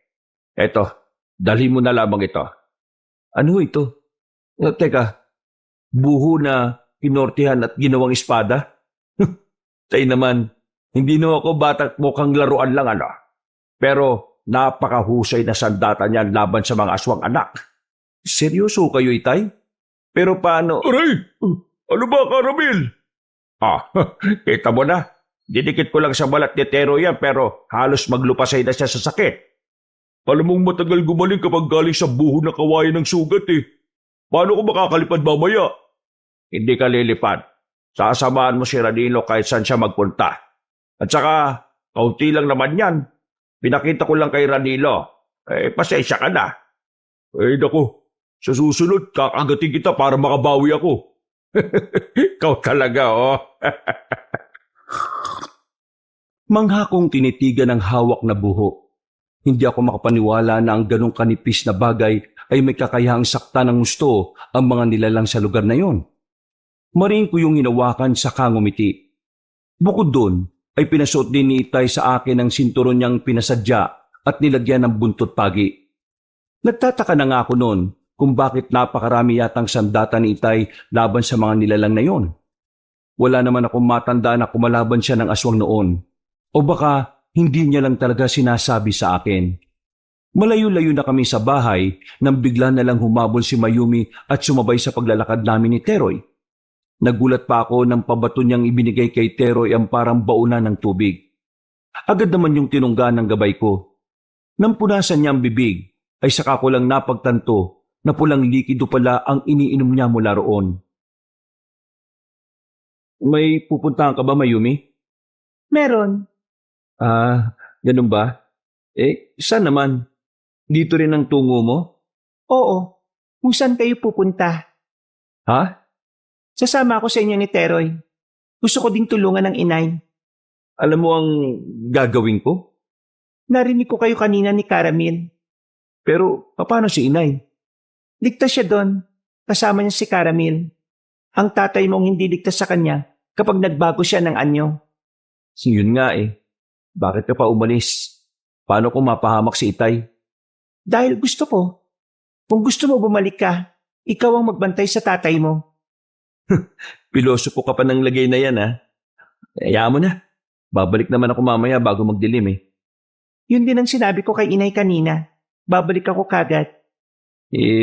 Hindi mo naman kailangan gawin to, Mayumi eh. May mga itatanong din ako sa'yo. Hindi ko pwedeng itanong sa harapan ni inay. Talaga? Ano naman yun? Mamaya na lang. Sus, pinapaisip mo pa ako eh. Ang dami ko nang iniisip ngayon eh. Sige, kung ayaw mo magtanong, ako na lang magtatanong sa'yo. Ano naman ang may tutulong mo sa amin kung sakali, ha? Tagapukpok sa ulo ng mga hindi sasagot sa tanong mo. Ano? Mayumi, hindi mo pwedeng idaan palagi sa init ng ulo mo. Mga tao ang kakausapin ko, hindi mga halimaw. Ibig sabihin, hindi ko sila pwedeng saktan? Tama. Lalo na yung mga matatanda. O sige, susubukan ko. Marina kong napapikit at napabuga ng hangin. Nasa pagitan ako ng dalawang nilalang na parehas walang damdamin. Umasa na lang ako na magiging maayos ang lahat kahit ganun silang dalawa. Ang hirap nga lang kumilos kapag sila ang kasama ko. Hindi sila marunong umiti man lang o tumawa. Lahat ng ginagawa o sinasabi nila, Literal. Pakiramdam ko, kahit isang linggo ko lang silang makasama ng kami-kami lang, magiging katulad na din nila ako. Sa tulong ni Teroy, ay natuntun namin ang bahay ng mga taong nananatiling nakatira sa baryo. Matanda na ang karamihan sa kanila, na kahit sa kabila ng delikadong sitwasyon sa baryo, pinili nilang huwag umalis doon. Katwiran nila ay doon na sila ipinanganak at tumanda, kaya doon din sila mamamatay. Walang sino man, kahit patulad ni Kapitan ang makakapagpaalis sa kanila doon. Maayos naman nila akong pinatuloy sa mga tahanan nila at kinausap na maayos. Kalaunan, napagtagpi-tagpi ko ang mga detalyeng nalaman ko mula sa kanila. Hindi man 100% pero kahit papaano ay nagkaroon ng kalinawan ang mga tanong namin ni Itay. Madilim na pala. Hindi natin namalayan ng oras. Naparami yata ang bahay na pinuntahan natin, Teroy. Napunta naman natin lahat, Ranilo. Karamihan nga sa kanila matatandaan eh.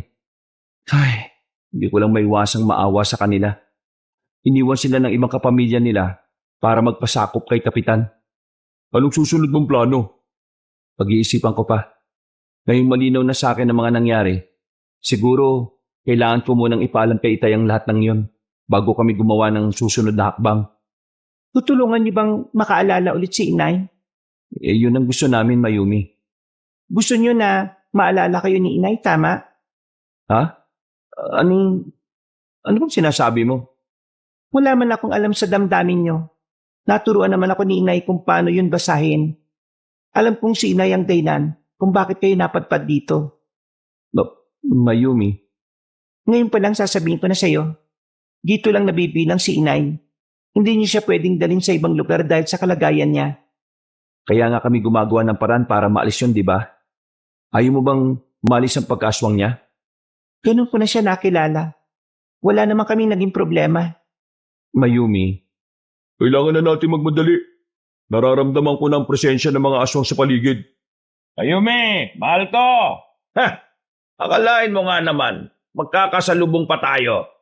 Alam mo bang maghapon ko kayong hinahanap nitong pinsan mo? Magaling ka na, Brando. Gusto mo na naman ng panibagong sugat?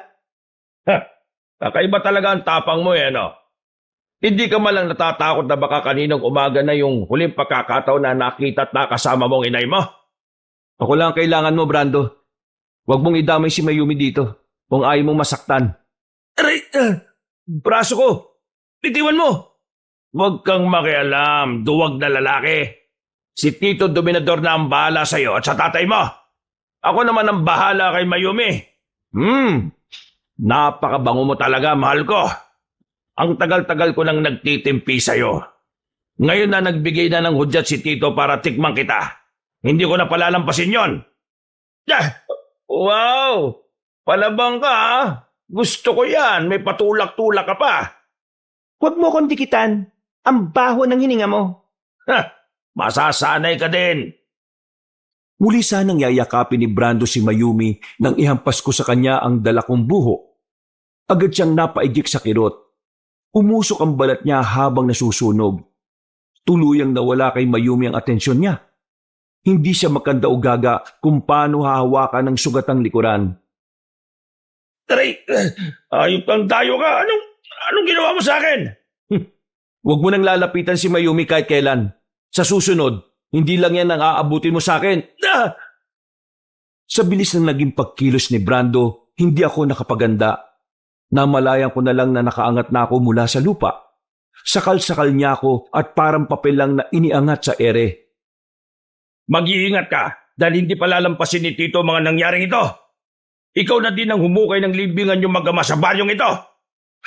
Swerte mo lang kung sikatan ka pa ng araw bukas. Wes, hindi lang libingan namin ang hinuhukay ko, pati libingan ng lahat ng aswang na tulad mo. Hindi ng tulad mo lang ang makakatalo sa amin, dayong duwag. Sa oras na magkaroon ako ng pagkakataong patayin ka, uunahin kong wasakin yung bunganga mo. Pagkatapos dudukutin ko naman ang mga mata mo, saka kita babalatan ng buhay. Maglulumuhod ka habang nagmamakaawa sa akin.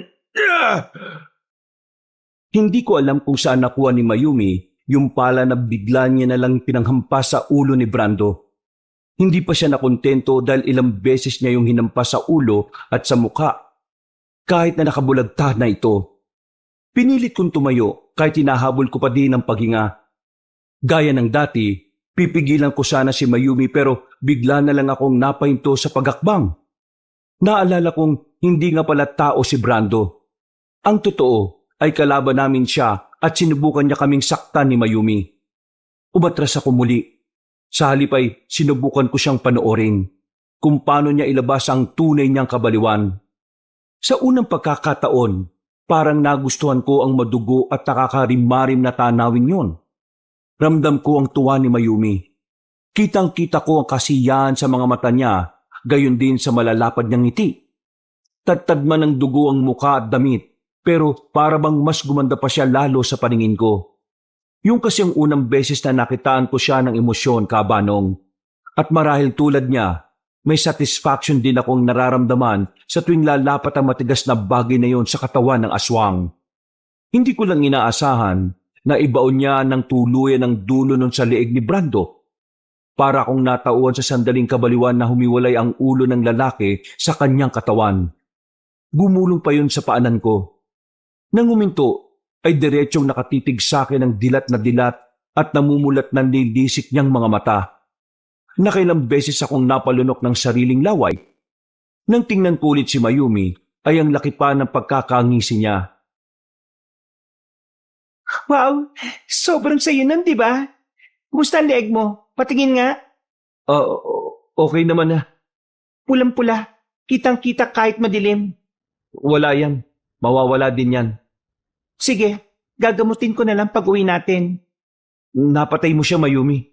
Oo, kaya kailangan na natin maganda. Sigurado kung susugurin tayo ni na kapitan at papatayin. At mukhang okay lang sa'yo? Okay sa akin dahil magagawa ko silang patayin. Hindi na ako makapaghintay. Paano kung masaktan si inay o kami? Hindi masasaktan si inay o kahit kayo dahil hindi ako papayag. Mayumi, natsambahan mo lang si Brando. Pero hindi mo ba nakita kanina? Halos hindi ka makalaban sa kanya nung sinubukan kanyang saktan.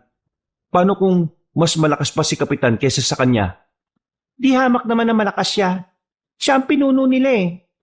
Yun naman pala eh. Hindi dapat tayo magpadalos-dalos dahil baka buhay ni inay o tayo ang maging kapalit. Hahanap ulit ako ng tiyempo para mapatay si Kapitan. Siya lang ang kailangan natin patayin para matapos na ang lahat ng ito. Ha? Anong sinasabi mo? Hindi mo ba naintindihan ang sinabi ng matatanda kanina? Alamin ang ugat ng problema at dun simula ng solusyon. Oo, pero... Teka, tama ka nga, no? Halika, sama mo ko sa ilog. Kailangan kong alisin ang mga dugo. Hindi pwedeng makita ni inay. Hindi, ayoko. Bakit? Ang ibig kong sabihin, nandyan naman si Teroy. Siya na lang ang magbabantay sa'yo. Teka, wag mo akong hilahin, Mayumi. Teka! Sandali lang ako. Samahan mo na ako. Ganun na lang ang pagpigil kong huwag siyang tingnan habang nasa ilog. Kahit habang pauwi kami, sa daan lang nakatutok ang mga mata ko. Kung bakit naman kasi lagi na lang manipis ang mga suot niya. Lalo na ng gabing yon. Parehas na puti ang pang-itaas at palda niyang hapit sa katawan niya. Kabaliktaran ng malamig na panggabing hangin ang nangyayari sa katawan ko. Mabuti na lang at narating na namin ang bahay. Pinauna ko na siyang pumasok sa loob habang nanatili muna ako sa labas para magpahangin at magpakalma. May ilang minuto na akong nakaupo nang may maramdaman akong pagkilos sa paligid. Ilang pares na mga mapupulang mga mata ang nakita ko sa paligid ng igala kong paningin ko. Kung hindi ako nagkakamali, nakapalibot sila sa bahay. Pasok ka na sa loob. Tay, alam mong delikado dito sa labas. Kahit may protection ka, hindi garantiya yan na hindi ka nila masasaktan. Oo, sige ho. Si Inay, kumusta ho? Maayos na siya. Nagising siya kahapon. Humihingi ng tawad. Ang totoo niyan, anak, Ay, ang lalim nun tay ah. May problema po ba? pinapalis niya na tayo dito, anak. Tay, may ideya na ho ako sa nangyari kay Inay. Talaga? Anong tunay na nangyari sa inay mo? Tama ko, hindi ba? Hindi niya tayo kinalimutan na lang basta. Posible ho, Itay. Si Kapitan, dati siyang masugid na manliligaw ni inay.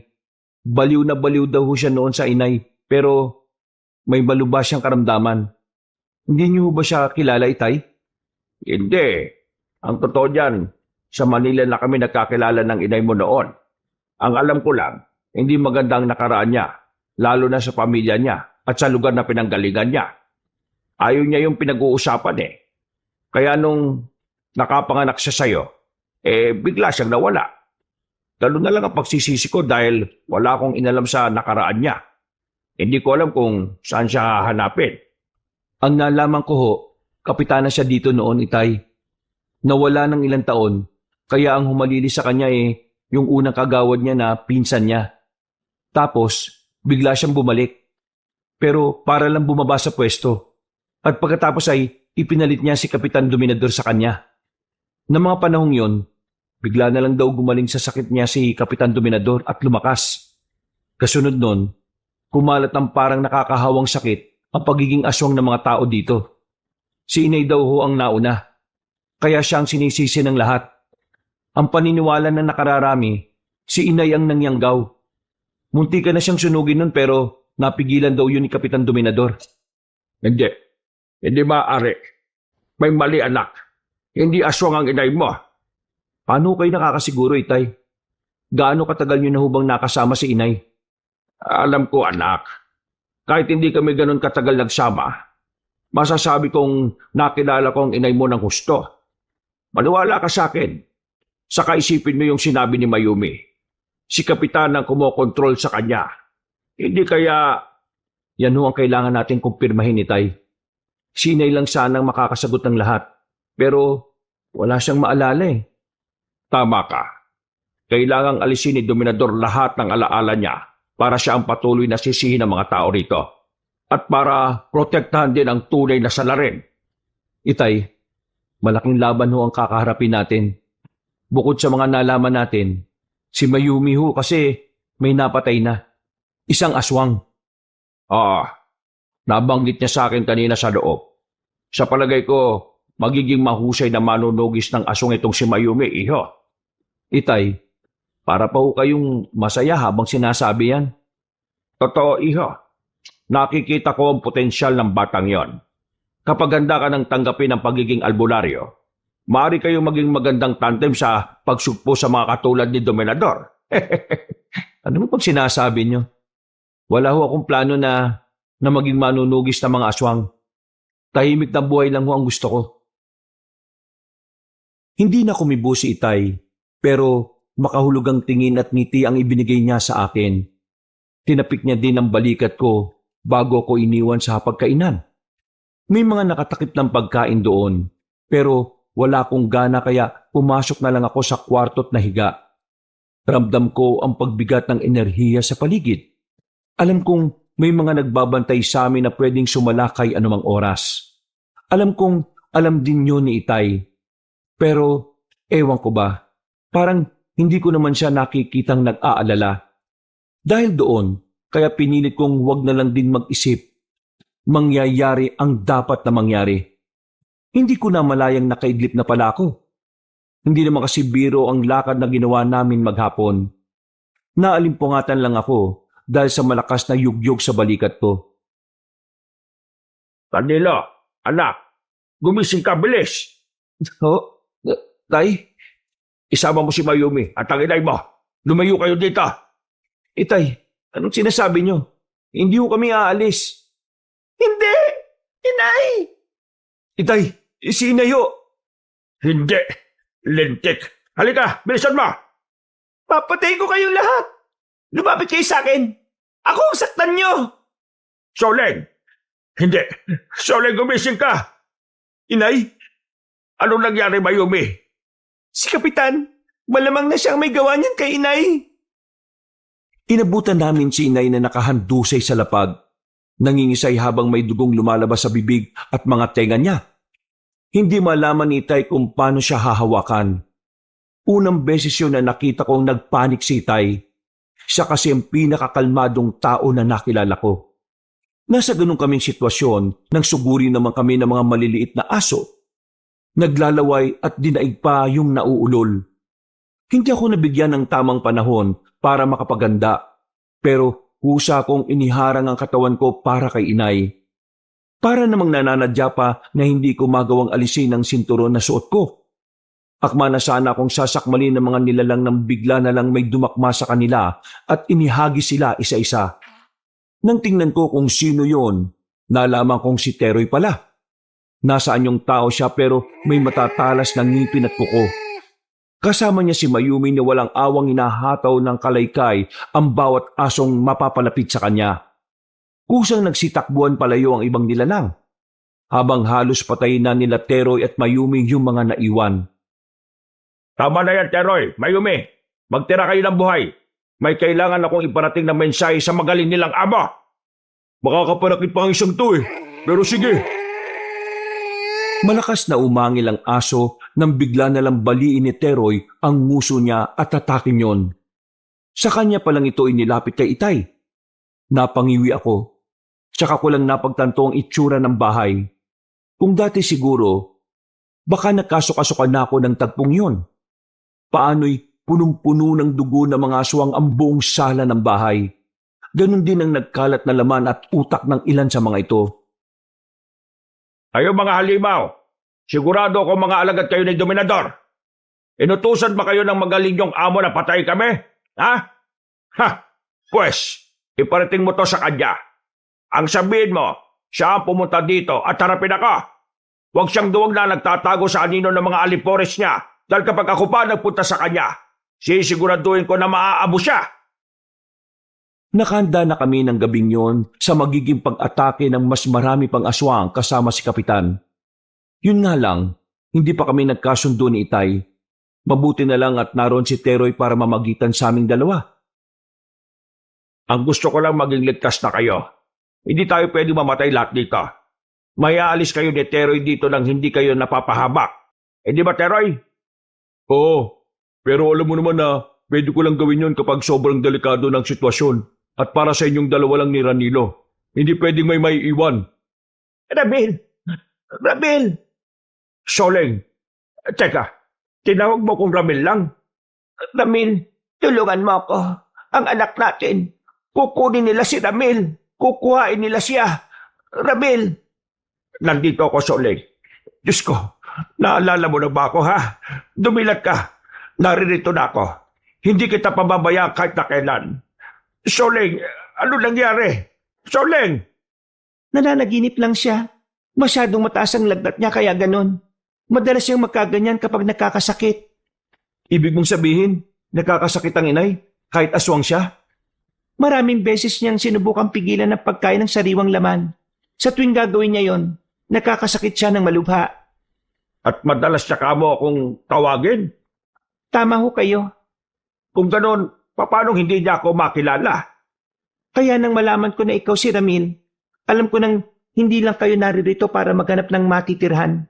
Ikaw ang madalas na banggitin ni Inay. Asawa ka ba niya? Ha? Oo eh. Ang tagal ko siyang hinanap. Hindi ko alam na ganito na ang pinagdaraanan niya. Wala akong kwentang asawa. Itay, Sumunod ka sa akin, Danilo. Ito na lang ang magagawa ko para sa nanay mo. pero Itay, Teroy, bilang gabay ko at tagapaglingkod, inuutosan kitang iligtas si na Soledad, Ranilo at Mayumi. Ilayo mo sila sa lugar na ito at huwag nang ibabalik kahit kailan. Protektahan mo si Soledad sa abot na makakaya mo. pero Karamil, Teroy, uulitin ko pa ba? sige, masusunod Karamil. Hindi Itay, huwag niyo naman gawin to. Pwede naman tayong lumaban. Wala kasiguraduhan kung magtatagumpay tayo. Kapag naialis na kayo ni Teroy dito, yun ang sigurado ako. Bakit hindi na lang tayong umalis lahat, Itay? Kesa nagbabangayan tayo dito. Umalis na ho tayo. Sumama kayo. Hindi. Kailangan kong harapin si Dominador sa lahat ng ginawa niya sa inay mo. Itay, wala nang ibang mahalaga ngayon kung hindi ang magkakasama tayo. Nangyari na hong nakaraan. Hindi ba mas mabuti kung aalis tayo ng magkakasama at magsimula ng bagong buhay? Hindi mo ko naintindihan, Ranilo. Sige na, umalis na kayo. Tena Ranilo, sundin na lang natin ang nais ng itay mo. Hindi natin siya pwedeng suwayin. Maigpit akong niyakap ni Itay noon at saka tuluyang iniwan. Sa akin niya ibinigay ang walang malay na katawan ni inay. Hindi ako makapaniwala na ganun kadali lang siyang magdesisyon na ialay ang buhay niya. Kahit anong unawa ko, ang nangingibabaw sa isip ko noon ay mga katanungang tulad ng hindi ba ako mahalaga sa kanya para gawin niya yon. Ang akala ko'y mahal na mahal niya si inay, pero bakit iiwan niya kung kailan nahanap na niya? Hindi ko alam kung anong klaseng orasyon ang ginawa ni Teroy, pero nang lumabas kami ng bahay at maglakad palabas ng baryo, ni isa sa mga aswang na pagala-gala ay hindi kami pinakialaman. Alam ko na nakikita nila kami, pero parang natural lang ang lahat. Ako ang may bitbit kay inay at malayo ang nilakad namin. Pero hindi ko naramdaman ang pagod. Mas lamang na para akong nakalutang. Hindi matanggap ng isip ko na yun ang huling beses na makikita ko si Itay. Nang makalampas kami sa arko ng baryo ay marahang kong inilapag si inay sa malinis na damuhan. Naroon naman si Mayumi para humalinis sa akin. Oh, saan ka pupunta? Bantayan mo silang maigi, Teroy. Babalikan ko si Itay.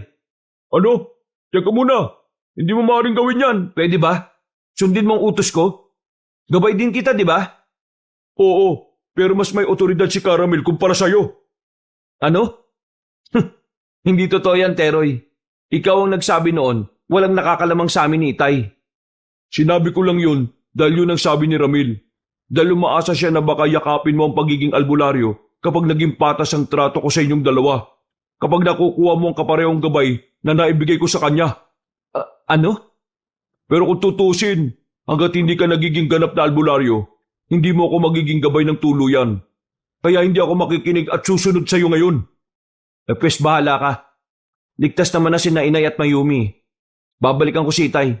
Hindi ko maatim na mabuhay na may dalang guilt sa dibdib ko. Ako ang dapat na naroon kasama si Caramel. Ako ang gabay niya na dapat pumrotekta sa kanya. Kaya dito ka lang. Antayin mo kami. Ipinapangako ko sa iyo. Ligtas na makakabalik si Caranilo.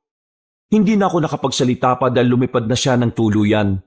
Naiwan ako napapaisip at nababahala. Lulugo-lugo akong lumapit kina Inay at Mayumi.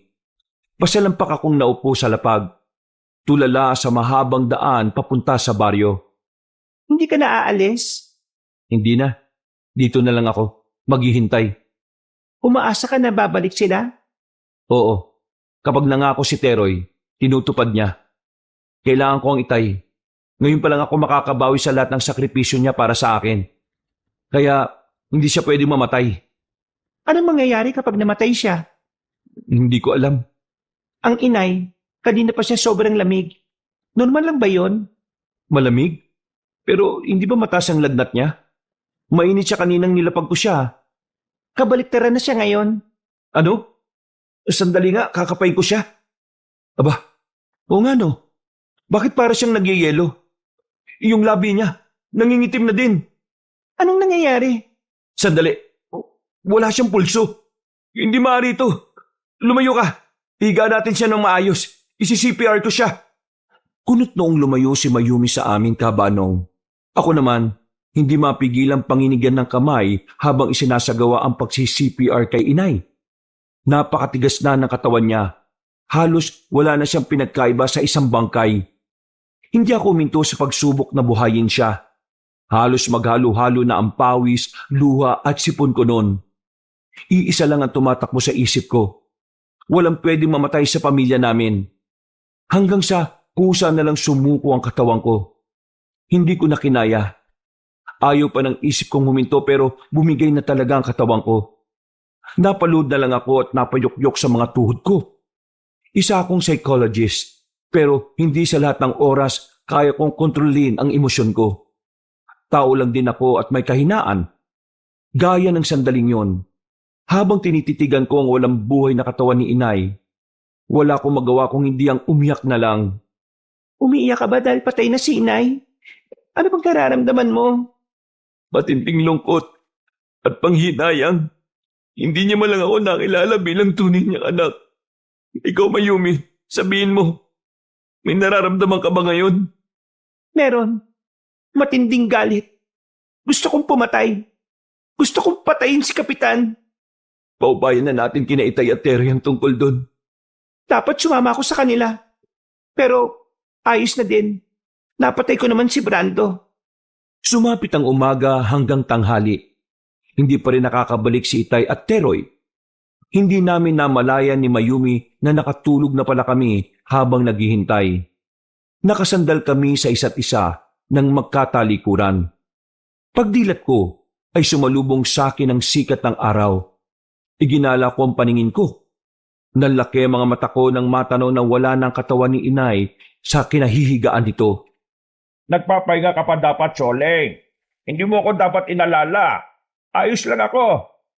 Ano bang ayos ka dyan? Tingnan mo nga at sa dabakbak ang sugat mo. Ang lalalim pa. Paano kung ma-infection yan? Talaga. Halika, magpahinga na lang muna tayong dalawa dito. Gusto kong sulitin ang mga sandaling tulad nito. Itay? Inay? Ay, ising ka na pala, Ranilo, anak. Nako, ang dami kong pagkukulang sa iyo, bata ka. Hindi ho ba ako nananaginip lang? Buhay ho kayong dalawa? Pero Magtatanong ka na naman. Halika nga dito at yakapin mo kami ng inay mo. Alisin mo na muna yung mga katanungan sa isip mo, ha? Totoo kami at magkakasama-sama pa tayo gaya ng nais mo. hindi na ako nag-aksaya ng oras, Kabanong. Mabilis akong lumapit sa kanila at niyakap sila ng maigpit. Wala na akong pakialam kung panaginip man yun. Basta ang mahalaga ay nakasama ko sila. Mayumi, tatayo ka lang ba dyan? Halika dito. Sumama ka sa amin. Pamilya na tayo. Pamilya? Ibig bang sabihin, hindi ko na pwedeng mapangasawa si Ranilo? Ano? Gusto ko si Ranilo, Inay. Akalain mo nga naman, no? Nako, Mayumi. Wala pang naging nobya itong si Ranilo ko. Pihikan kasi. Itay, ano ba kayo? Bakit ba? Pwede naman kayo nitong si Mayumi. Sabi ko nga sa'yo, magiging mahusay kayong tandem. Tandem? Gusto ko yun, Caramel. Anong karamil? Itay na din ang itawag mo sa akin, ano ka ba? Sa sobrang saya ko ng sandaling yon, Kabanong, hindi ko naisip na wala si Teroy sa paligid. Saka ko na lang siya nagawang itanong kay Itay na makahanap na kami ng masasakyan at magyaya na sila para tuluyang lisanin ang lugar na yon. Inialay ni Teroy ang buhay niya. Nagsakripisyo siya para mabuhay at makatakas si Itay mula kay Dominador. Hindi na detalyadong kinuwento ni Itay kung ano ang nangyari. Ang paliwanag niya lang kung ang mga robot daw ay may tinatawag na self-destruct. May kakayahan ding ganun si Teroy. Kabanong, posible ang lahat sa kanya bilang gabay ng lahi namin. Noon ko lang din nalaman na hindi pala biyaya para kay Teroy ang pagsisilbi sa amin. Isa siyang tanyag at kinatatakutang diwata noon na sinumpada sa kanyang kayabangan at pagiging marahas. Pinarusahan siya ng makapangyarihan at sinaunang albularyong babaylan ng lahi namin. At doon na nga siya nagsimulang maging gabay sa bawat nagiging albularyo na may dugo ng babaylang sumumpa sa kanya. Namimiss ko na ho si Teroy, Itay. Wala nang umuubos ng kanin sa kaldero. Wala na ding naninimot sa mga ulam natin. Loko-loko ka talaga, ano? Hanggang ngayon ba naman pang-aasar pa din ang gusto mong gawin sa kanya? Yun na ho kasi yung bonding namin Pero sa totoo lang, Itay, sobrang bilib ako sa best friend ko na yon. Sana magkita kami ulit kahit na isang beses lang. Mapasalamatan ko man lang siya. Malay mo. Kapag tinanggap mo na sa puso mo ang pagiging albularyo, baka magpakita siya ulit. Seryoso ka ba, Itay? Huwag niyo akong binibiro ng ganyan, ha? Hindi ako nagbibiro. Pero hindi rin ako sigurado, ha? Baka lang. Mabigat kasi yung obligasyon ng isang tulad niyo, Itay. Natatakot ako na baka hindi ko kayanin. Gagabayan ka naman ng nobya mo, iho. Saka ikaw pa. Matapang ka na kumpara dati. Alam ko, dahil nakita ko kung paano mo ko gustong protektahan noon. Parang may humaplo sa puso ko nang sabihin ni Itay yun. Napangiti ako sa katumango. At totoo ka, Banong. Magkasintahan na nga kami ni Mayumi. Ikaw ba naman ang tutukan ng mahabang kutsilyo habang sinasabi na sa kanya lang ako? Wala na ako nagawa. Napikot ako nang wala sa oras. Nasa bahay na kami ng mga sandaling yon. Sa iniwan naming bahay ni Itay at doon na namin pinlanong manatili. Kung nagtataka naman kayo kung paanong nabuhay si Inay, maging kami ay namamangha pa rin. Ang tsorya ay talagang kontrolado siya ni Dominador. Pero nang mapatay siya ni Teroy, ay tuluyan na ding nakalaya si Inay. Hiling namin noon na sana'y hindi lang si Inay ang nakalaya, kung hindi maging ang mga kababaryo nila doon na hinawaan lang din ng halimaw na yon.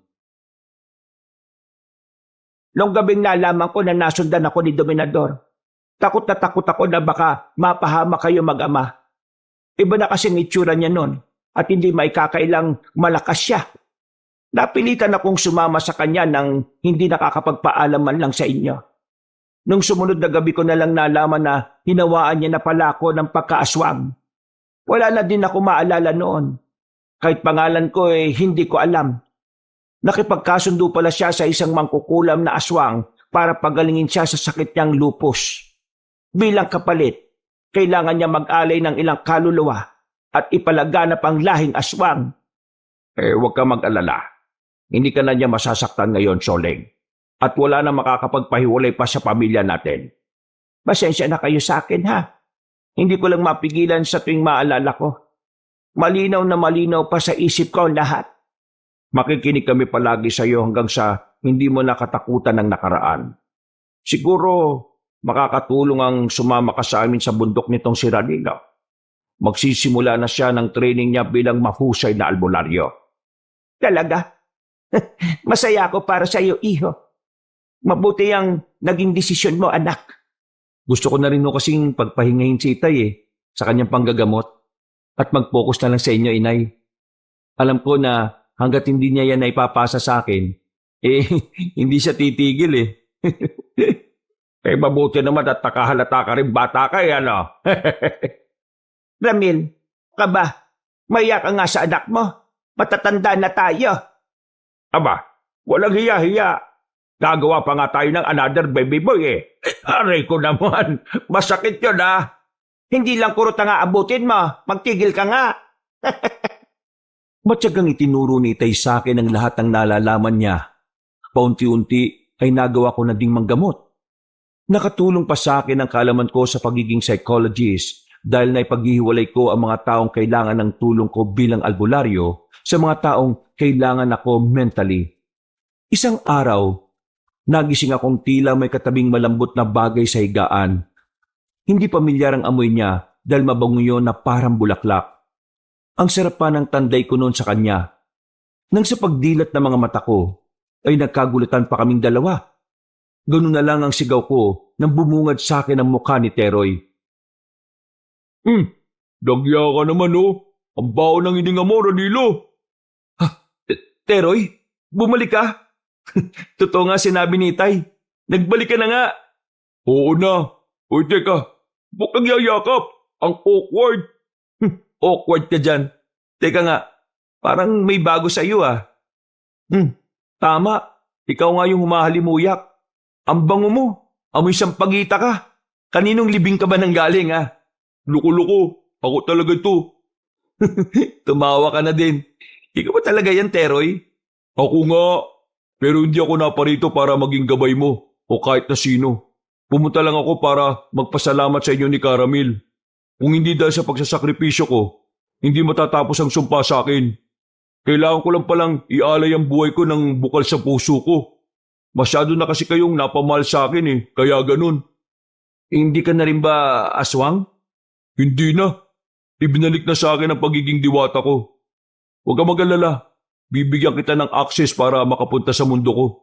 Hindi ka lang pwede magtagal dun Teroy, masaya ako para sa iyo, brother. Kaya mo nang yakapin kita? Oo na, sige na nga. Malalaking tao Oo nga pala. Pwede bang humiling? Ano? Uy, hindi ako genie Saka wala ako mga ginto o diamante. Hindi yun. Baka lang kaya mong gawin. Oy, sige, ano ba yun? Baka pwede mong gawing normal si Mayumi. Ano? Hindi ko marinig, lakasan mo konti. Baka kako, kaya mong gawing normal si Mayumi. Kahit konting pandama lang. Alam mo yun? Ah, ganun ba?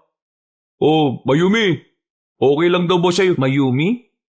Pag-ikot ko, ay nakita ko si Mayumi sa gilid ng higaan. Naniningkit ang mga mata habang nakatitig sa akin. Nanlaki naman ang mga mata ko nang hawakan niya ang sinturon at iniikot yon sa palad niya. Ilang beses pa akong napalunok bago bumuelong magtago sa likuran ni Teroy. Mga kabangers, mga kayanggaw, kabanong puli. Bago po tayo magwakas, magpapasalamat po muna ako sa inyo sa pakikinig nyo sa ating kwento ngayong araw na ito. Pero kung medyo nabitin po kayo, inaanyayaan ko po kayo na dalawin yung mga iba nating channel yung Pamela Clamil at syempre yung bagong-bago natin na Kabanong version 2.0 kung saan po may mga moving images na po doon kaya may mapapanood na rin kayo.